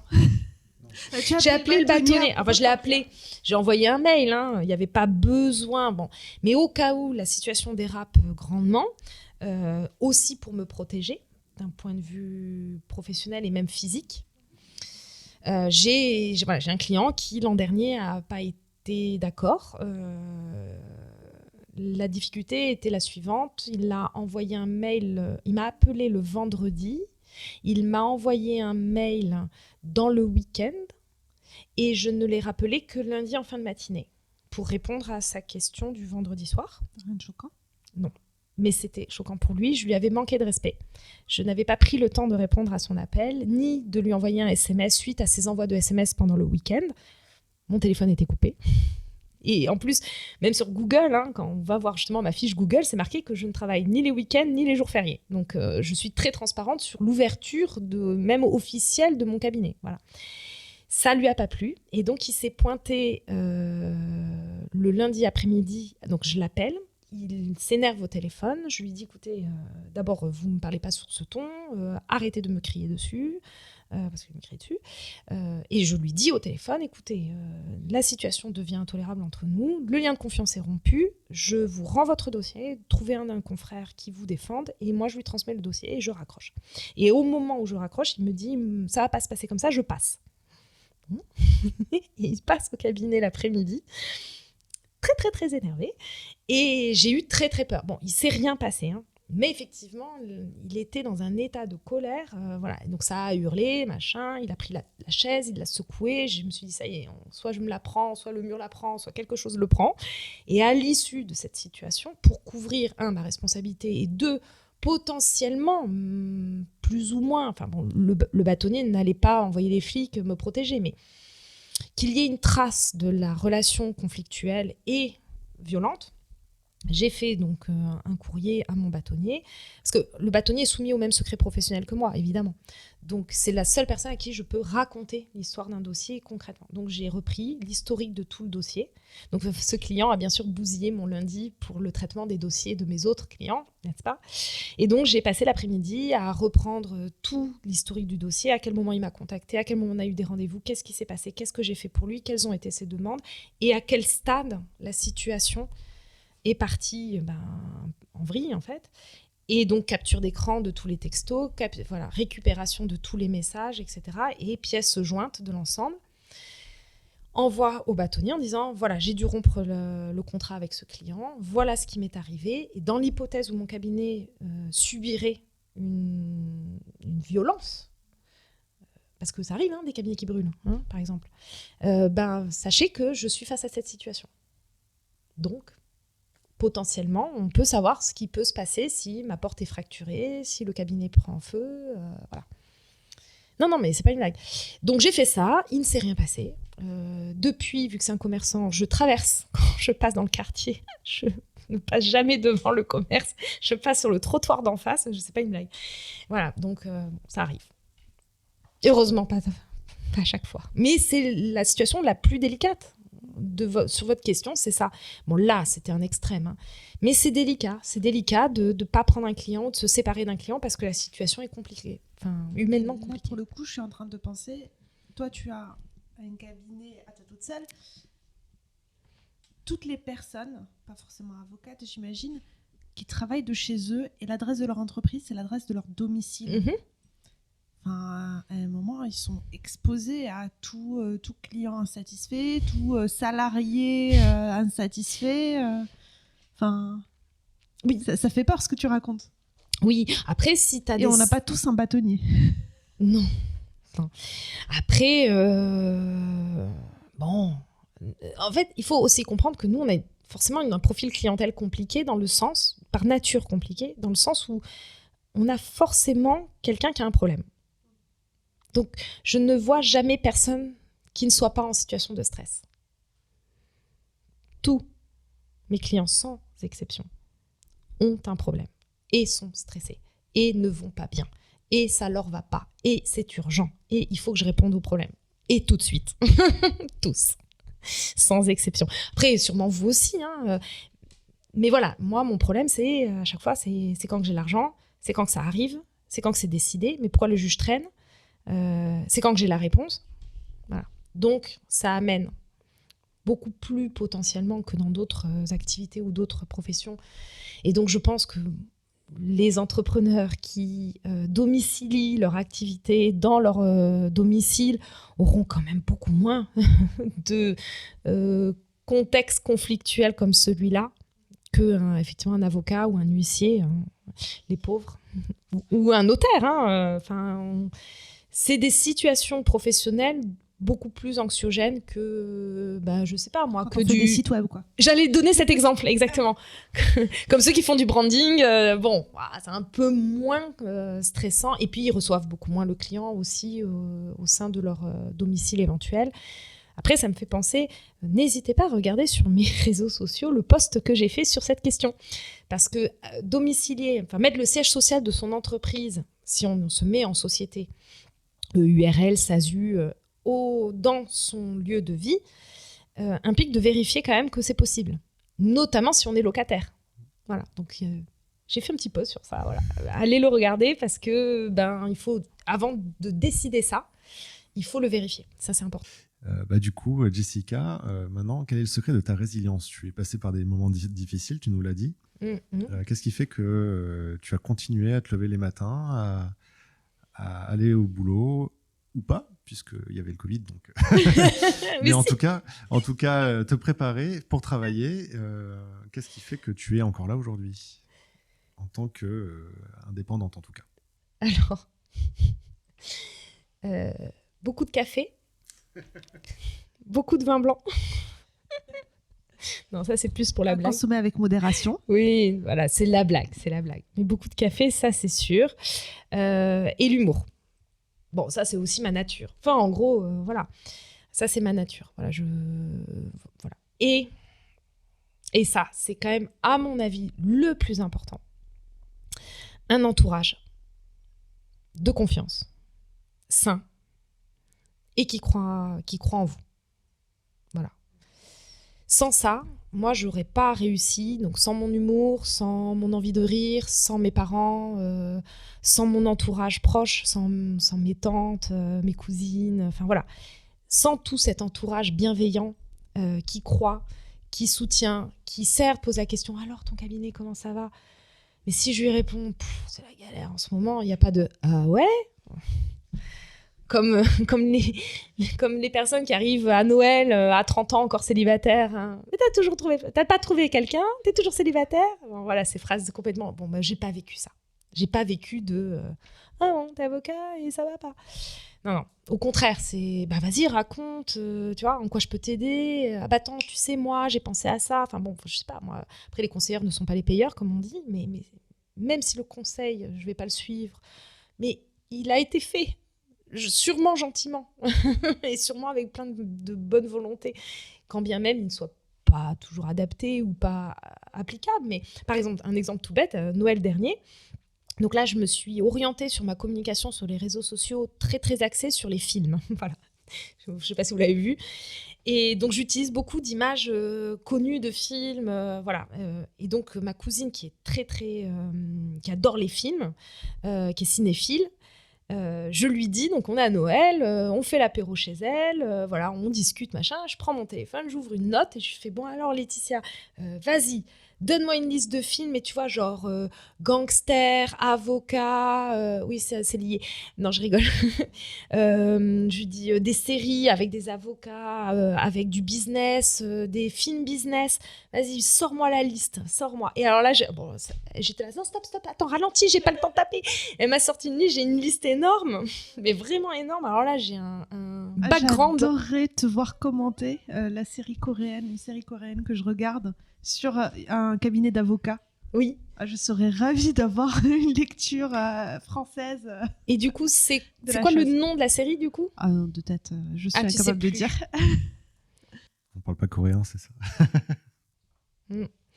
Et voilà, donc le secret de la résilience, c'est ça, c'est un entourage stable, bienveillant, serein, rentrer à la maison, que ce soit cool, que ce soit serein, qu'il n'y ait pas de cris, qu'il n'y ait pas d'énervement, qu'il n'y ait pas de stress, et qu'il y ait toujours ce cocon qui fait qu'on échappe, et puis qu'on sait l'air de rien, qu'on a une sorte de filet de secours. Parce qu'on l'a pas quand on est avocat, j'allais dire avocat, mais chef d'entreprise, entrepreneur. On saute dans le vide et le parachute, on l'a oublié dans l'avion. Donc il faut juste espérer qu'en bas, il y ait un gros matelas bien mousseux, bien mou, un truc de mousse. Bref, donc on saute comme ça dans le vide et c'est ouh. Alors c'est parfois très très grisant, parfois c'est super angoissant. Et en fait, l'entourage, c'est le filet de secours, quoi. Voilà, c'est le truc de si vraiment demain tout part en toupie, je vais chez mes parents, j'arrête le métier. Bon, j'arrêterai pas, mais imaginons le pire du pire. Tant pis. Et puis bon, je ferai autre chose. Dieu sait quoi, mais je ferai autre chose.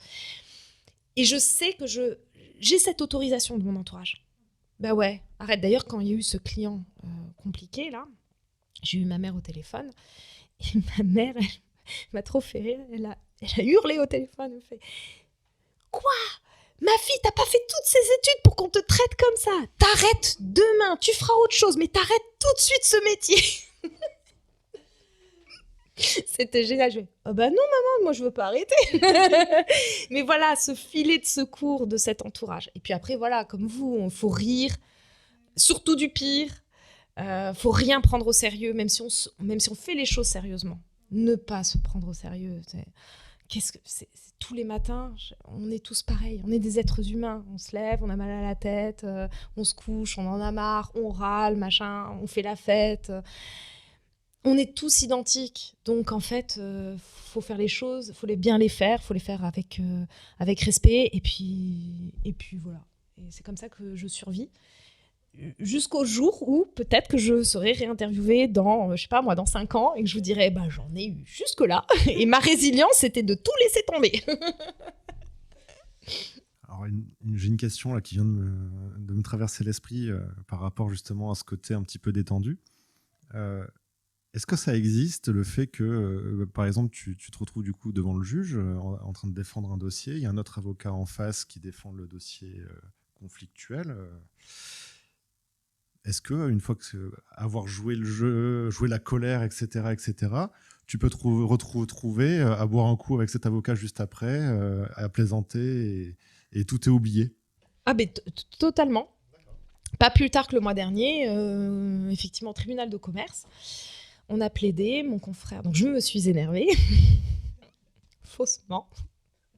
J'ai dit au juge, mais il est hors de question que mon client paye cette facture. C'est intolérable. Je vous jure. Bon, bref. Mon confrère a fait son rôle. Moi, j'ai eu mon rôle. Bon, bien sûr, quand j'ai dit ça, il a fait comme ça. Moi, je suis pareil. Je fais beaucoup de gestes à côté de mon confrère pendant qu'il plaide. Ça, c'est mon grand truc. Je lève les yeux au ciel, je fais des noms comme ça. Je souffle. Mais chacun son style. Mais moi, c'est le mien. En fait, c'est du théâtre. Un peu, mais c'est ça qu'on aime. Bon, bref. Mais tout le monde ne le fait pas. Hein. Ça, c'est vraiment à chacun. Il faut plaider comme on est. Vous avez vu comment je suis. Et effectivement, on sort de l'audience. En plus, on a un autre confrère qui a assisté à notre plaidoirie, qui vient nous voir. Donc moi, alors, il faut savoir qu'on a des règles autour de la robe d'avocat.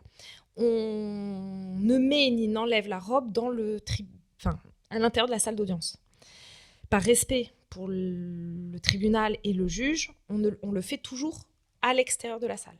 C'est pour ça que vous nous voyez arriver aux audiences, poser tout en vrac devant la porte, enlever notre manteau, machin, mettre notre robe et attraper tous nos trucs. Alors le dossier, le sac à main, le manteau. Il n'y a pas un vestiaire pour ça? Non, puis on est à l'arrache complet. Hein. Donc aller au vestiaire, prendre des petits trucs. Oui, on a des vestiaires, mais personne ne va au vestiaire, on n'a pas le temps.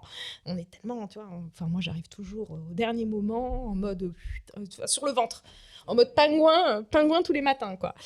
Et on arrive comme ça, voilà. Et donc, quand on sort de la salle d'audience, on sort en robe. T'attrapes dans l'autre sens. Donc, t'attrapes le sac, plus le dossier, puisque tu l'as donné au juge.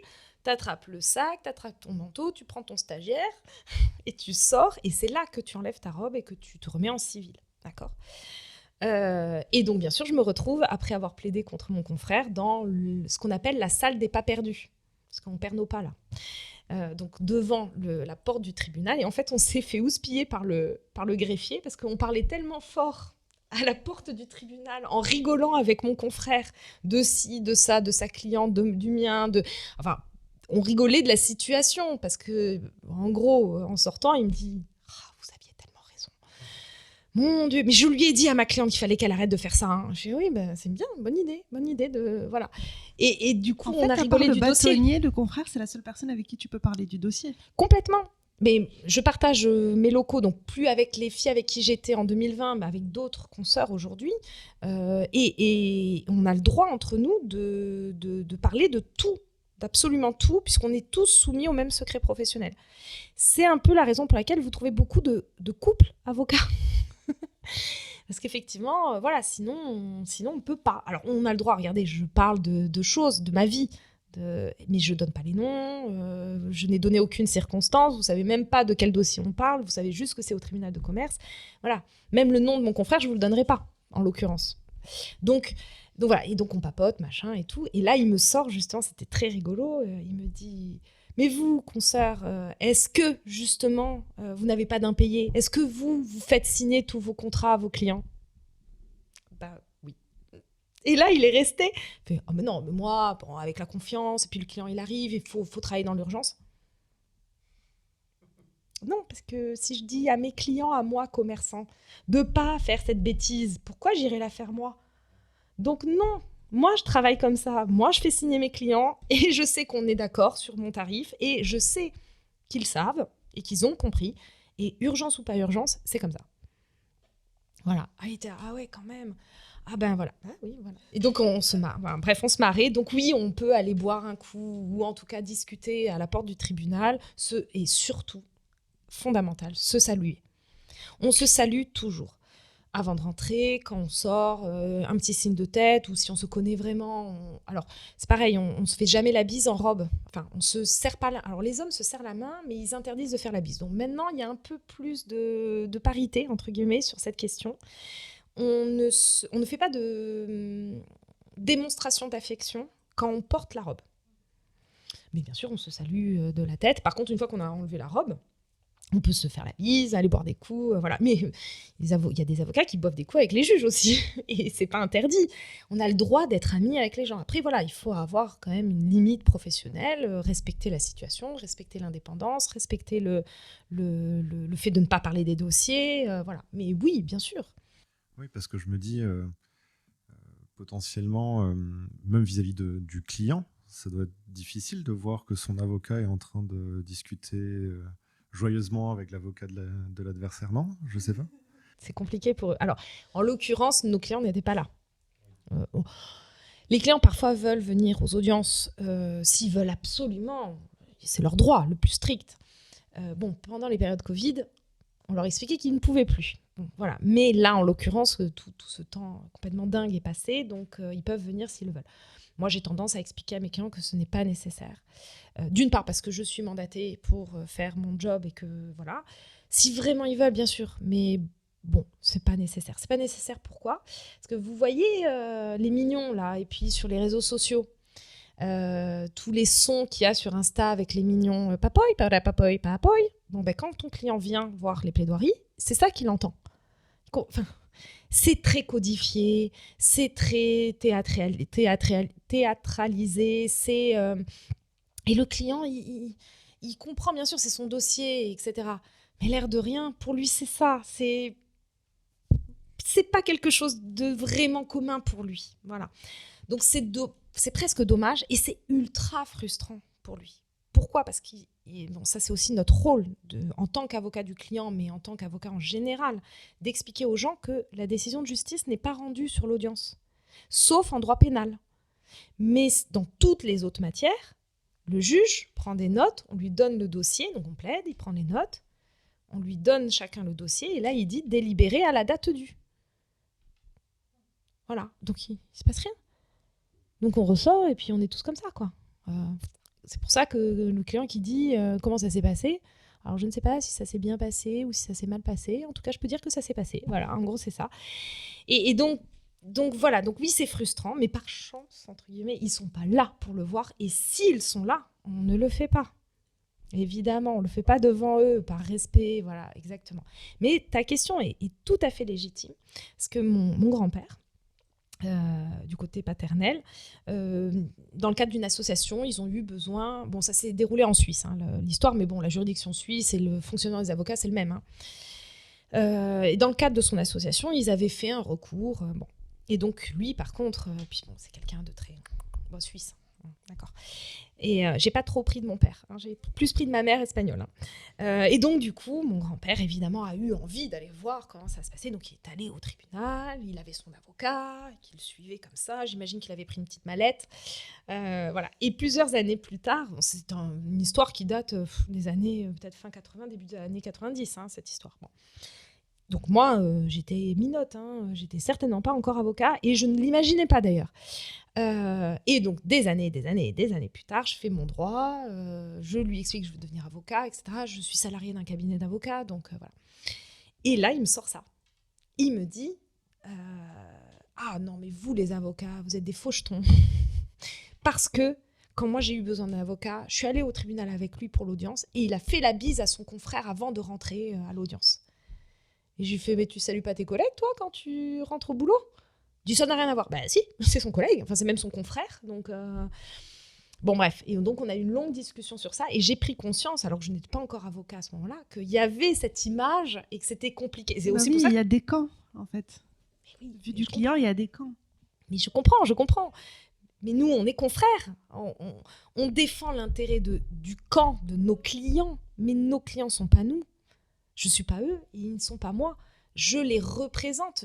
Avocat vient de advocare, porter la voix. C'est ce que veut dire avocat. Je porte la voix. C'est ce que j'allais dire, tu es le porte-parole en fait de ton client. Oui, mais rien d'autre. Mais mon confrère, il est le porte-parole de son client, mais je ne suis pas mon client. Il n'est pas son client, il est... Oui, tout comme on le voit aux assises, quand il y a un avocat qui défend quelqu'un qui est un criminel, qui va être jugé criminel ou qui est jugé criminel, ça ne veut pas dire que l'avocat est un monstre, évidemment. Cette fameuse phrase. Quoi, t'es avocat? Mais comment tu peux défendre un violeur, un pédophile? Bon, je ne le fais pas. Mais je ne le fais pas parce que c'est l'orientation professionnelle que j'ai choisie. Mais j'ai une consoeur avec qui je partage mes locaux qui fait beaucoup de pénal. Tout le monde a droit à une défense et au contraire, c'est fondamental. C'est la base de la démocratie et c'est un rempart contre la dictature. Ces avocats-là ne sont pas des monstres, non. Ils sont le rempart face à une déviance potentielle que tout État et toute société peut avoir, de rentrer en dictature et de pouvoir malheureusement incriminer n'importe qui pour n'importe quoi. Et regardez les réseaux sociaux, ce qui se passe, les trolls, etc. C'est ça, hein. S'il n'y a pas d'avocat, c'est ça en fait. C'est parti pour les questions du tac au tac. Alors, est-ce que tu es plus recrutement ou prestataire externe? Prestataire externe. Est-ce que tu es plus formation ou auto-formation? Oh non, formation. Est-ce que tu es plutôt réseau d'entrepreneurs à la cool ou réseau d'entrepreneurs structuré comme BNI, par exemple? Tu peux répondre à ma place à cette question. Réseau d'entrepreneurs méga grave à la cool. Ça marche. Et pourquoi? Parce que tu m'as dit que je pouvais dire pourquoi. Et j'ai une réponse. Alors d'abord, je n'ai rien contre BNI. J'ai commencé par BNI. Ça m'a énormément aidé. Ça m'a énormément appris sur moi, sur les autres et sur comment justement répondre, pitcher, enfin bon bref, tout le truc. Mais pourquoi j'ai répondu méga supra giga à la cool? C'est parce qu'on est des chefs d'entreprise. Donc on est censé, je dis censé parce que bon, on est censé savoir pourquoi on fait du réseau, savoir où est notre intérêt et savoir l'utiliser. D'accord. Donc si on n'en est pas capable, c'est pas la peine. Voilà. On n'a pas besoin d'avoir des règles méga contraignantes. Voilà. Je pense que nos métiers et notre structure d'entreprise sont suffisamment contraignantes pour pas, dans le cadre du réseau qui permet de développer son activité, de rencontrer des gens, de justement trouver des bons prestataires pour faire de la formation et devenir meilleur. On n'a pas besoin d'avoir des règles qui nous empêchent justement et qui sont difficiles. Donc si on sait ce qu'on veut, on fait bien. Et il n'y a que comme ça que ça peut fonctionner. Donc pour moi, c'est pas cohérent de dire qu'on est un club d'affaires et de dire qu'il faut avoir des règles de contraintes avec des sanctions comme à l'école. Voilà. Donc j'ai répondu ça parce que c'est ma philosophie réelle de chef d'entreprise. Voilà. Merci, c'était très pertinent. Alors, le téléphone et les emails, est-ce que ce sont des amis ou des ennemis? Oh merde.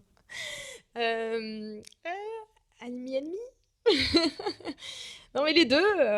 Non, ennemi, oui, mais sans ça, comment on me contacte? Donc téléphone, j'ai réglé, secrétariat externalisé qui répond pour moi. Mail, je continue à traiter avec un logiciel qui me permet de mieux gérer, de mieux classer mes mails. Mais bon, j'ai beaucoup de petits drapeaux rouges en ce moment dans mes mails. Et tu nous disais que tu coupes toutes les notifications. Oui, c'est ce que je vous disais à midi. Je n'ai plus que comme notification Ah si, je viens de me rendre compte là pendant l'interview, j'ai des notifications WhatsApp Business. Donc j'ai WhatsApp Business en notification. Mais les appels téléphoniques, évidemment, mais que du coup, mon perso, mon pro ne sonne plus, c'est le secrétariat, et les SMS. Mais j'ai coupé Instagram, LinkedIn, Facebook, les mails, j'ai plus les notifs de mails, et le WhatsApp perso, quoi, je l'ai coupé. Comme ça, parce que sinon, on est trop sollicité, et en fait, c'est un ennemi dans ce sens. C'est un ennemi de la production. Et c'est fait pour. Ils ont réfléchi à ça. Ah oui, c'est travailler pour accaparer notre attention. Et même quand on ne regarde pas son téléphone, de nous solliciter et de nous ramener dessus. C'est ça, mais ça nous rend complètement fous. Et c'est Black Mirror, quoi. Enfin, c'est ça. On y est. On y est. Est-ce que tu es plutôt journée type ou chaos organisé? Évidemment, chaos organisé. Alors, tous les matins, je me lève avec journée type. Tous les matins, je dis alors aujourd'hui, je vais faire tel dossier, je vais traiter tel truc et je vais répondre à tel confrère et puis tel client, je vais le rappeler. Je mets un pied au cabinet, j'ouvre l'ordinateur et là, catastrophe, le chaos organisé débarque. Donc, je n'ai jamais réussi à faire aucune journée type. Si, en début d'année là, en janvier, la première semaine de janvier, j'avais tellement de dossiers d'audience, ça a été la folie janvier, que j'ai passé une semaine à produire, j'ai énormément produit. Alors là, je suis partie en mode folle dingue. Par contre, du coup, la conséquence, c'est que je n'ai pas ouvert mes mails pendant une semaine. Et ça a été la seule façon que j'ai eue de pouvoir produire pour pas partir en chaos organisé. Je n'ai pas ouvert mes mails du lundi au vendredi de la première semaine de janvier au retour des vacances. Et j'avais ouvert mes mails du coup pendant les vacances un peu avant de reprendre pour pas avoir un flow complètement dingue. Et je n'ai ouvert mes mails qu'une fois que j'avais fini de tout produire. Voilà. Du coup, est-ce que tu as une routine? Alors, 5h du matin, douche glacée, yoga, méditation, et puis... Tu me connais tellement bien. Alors, oui et non. Au cours de l'année, j'ai eu une année un peu mouvementée. Et donc, au cours de l'année, grâce à des rencontres très pertinentes que j'ai eues et des vrais coups de cœur humains, je me suis mise au yoga. Incroyable, mais vrai. Et je m'étais mise une routine. Donc, je me levais le matin. À ce moment-là, j'étais encore dans le jeûne intermittent, donc je petit déjeunais pas. Depuis, je suis un peu revenue sur le jeûne intermittent. Bon, ça c'est un autre débat. Et je me mettais à lire. Donc j'ai commencé à reprendre la lecture. Et du coup, j'étais super contente. Donc j'ai commencé à lire plein de romans. J'étais trop contente. Donc je lisais pendant à peu près 1 heure. Je faisais. Alors par contre, comme je l'ai dit, je suis très café. Je ne commence pas ma journée sans avoir fait 3 cafés, 3 mugs. Je suis café. Après, dans le reste de la journée, j'en bois quasiment plus, sauf potentiellement souvent le midi, et encore. Mais voilà, je suis très café le matin. Bon. Et pendant cette période, donc petit café, petit livre, pendant 1 heure, voilà, le cerveau, voilà. Et suivez de cette heure de lecture, normalement, entre 1/4 d'heure et 20 minutes de yoga. D'accord ? Ça a duré très exactement de avril à juillet. C'est impressionnant déjà. Oui, c'est pas mal. Oui. Août, vacances, je me fiche la paix. Je lis encore parce que j'avais des livres à finir. Je fais du yoga, mais pas trop. Bon, voilà. Et puis, je pars en vacances au mois d'août et je fais une grosse bêtise. Je tourne la tête en marchant et je me prends un énorme rocher et je fais une cascade. Donc, je me fais plutôt mal. Je me casse rien, mais je me fais mal. Et à l'issue de cette chute, j'arrivais plus à faire de yoga, j'avais très mal. Rendez-vous chez l'ostéo, mais bon, avec la rentrée, j'avais pas le temps. J'ai des migraines pas possibles, parce que j'ai des douleurs au dos et tout. Donc, à partir de septembre, je me lève le matin, j'ai pas envie de lire, j'ai mal à la tête. Du coup, je prends mon café et je scrolle. Je vais voir l'ostéo. Bon, je me fais remettre droite, voilà. Mais bon... je reprends plus les bonnes habitudes. Donc nous sommes bientôt en mars. J'ai toujours pas repris cette jolie routine qui était vraiment super, qui est à nouveau en projet. D'accord. T'as une nouvelle routine, c'est café scroller sur les réseaux. C'est ça, mais elle est pas satisfaisante cette routine. Donc il est prévu là, parce que voilà, j'ai conscience que j'ai un petit peu dévié de quelque chose qui me faisait du bien et plaisir. Mais sinon, au niveau pro, j'ai pas de routine. Voilà, au niveau pro, j'ai pas de routine. Par contre, oui, voilà, j'ai comme tout le monde, on est tellement sollicité, j'ai réellement besoin de moments de... Voilà. Oui, c'est vrai que les routines saines, souvent, on met beaucoup de temps à les ancrer. Par contre, elles peuvent disparaître très vite. Ah là, j'aurais jamais cru. J'aurais jamais cru. Et après, pour y revenir, c'est compliqué. Même si on a envie. Ah ouais, voilà. Bien. Est-ce que tu es plutôt lecture, vidéo ou podcast ? Vidéo. D'accord. Est-ce que tu as des vidéos à nous conseiller par rapport à tes goûts ? Sur les réseaux sociaux, enfin, ou sur Plutôt, oui, sur l'entrepreneuriat, mais oui. après, ça peut être aussi une vidéo qui peut être intéressante pour autre chose. Hein, vraiment, c'est toi qui vois. Qu'est-ce que tu veux nous dire? Oui. Bon. Alors, je suis très série. Donc, voilà. Je suis vraiment sérivore. Et après, j'aime bien aussi, de temps en temps, les séries reportages. Est-ce que je peux répondre autour de ça, du coup? Il y a une série reportage alors, il y a 2 séries reportages là, récemment que j'ai vues. C'est le mec de Tinder, là. Je sais plus le nom de la série reportage. Je sais pas quoi, Tinder, là. L'arnaque de Tinder, l'arnaque. Oui, je vois très bien, ça doit être ça, l'arnaqueur de Tinder. Donc, du coup, c'est l'histoire d'un mec qui arnaquait des nanas sur Tinder en leur faisant croire, en leur sortant le grand jeu, etc. Et en leur faisant croire qu'il avait des soucis financiers ou même ça allait très loin. Qu'il était très riche. Et que temporairement, il y avait des soucis, mais ça allait très loin, du style, mon père a été kidnappé, on me demande une rançon, il faut que tu m'aides, etc. Et les filles, les nanas se sont faites rincer financièrement. Et pourquoi je la recommande et pourquoi il y a un lien avec l'entrepreneuriat? Je ne vous révèle pas la fin, parce que ça serait dommage de spolier, pardon. Mais la fin est surprenante, bien plus surprenante qu'on ne pourrait l'imaginer. Et du coup, ça fait écho avec la résilience. Et cette résilience, dans cette histoire, implique d'être un peu malin. Il faut être parfois un peu malin. Être malin, ça ne veut pas dire arnaquer l'autre, justement. Ça ne veut pas dire fouler l'autre. Ça veut juste dire être plus intelligent, finalement, que l'autre. Et parfois, quand on est entrepreneur, il faut juste être plus malin. Voilà, trouver le truc qui fait que on va s'en sortir et pas l'autre. C'est comme ça. Et l'autre série reportage, c'est Comment devenir un dictateur. J'ai pas vu ça. Ah, attends, elle est trop bien. Donc l'histoire, le fonctionnement de cette série, c'est qu'à chaque épisode, c'est un dictateur différent. Mais à chaque fois, il y a des ponts entre les dictateurs. Et le fil rouge de la série reportage, c'est de dire qu'il y a un manuel du dictateur. Donc, en fait, si tu suis toutes les conseils au fur et à mesure de la série qui sont donnés, tu deviendras le meilleur dictateur. En tout cas, tu deviendras dictateur. Mais du coup, c'est intéressant parce que qui dit chef d'entreprise et pour peu d'avoir un stagiaire, un alternant ou un salarié ou un associé, enfin, à partir du moment où on n'est plus de 1, on a une interaction professionnelle. Et donc, il faut savoir gérer la communication, savoir gérer la décision, savoir gérer la prise de décision, savoir transmettre la décision. Et tout ça doit se faire correctement.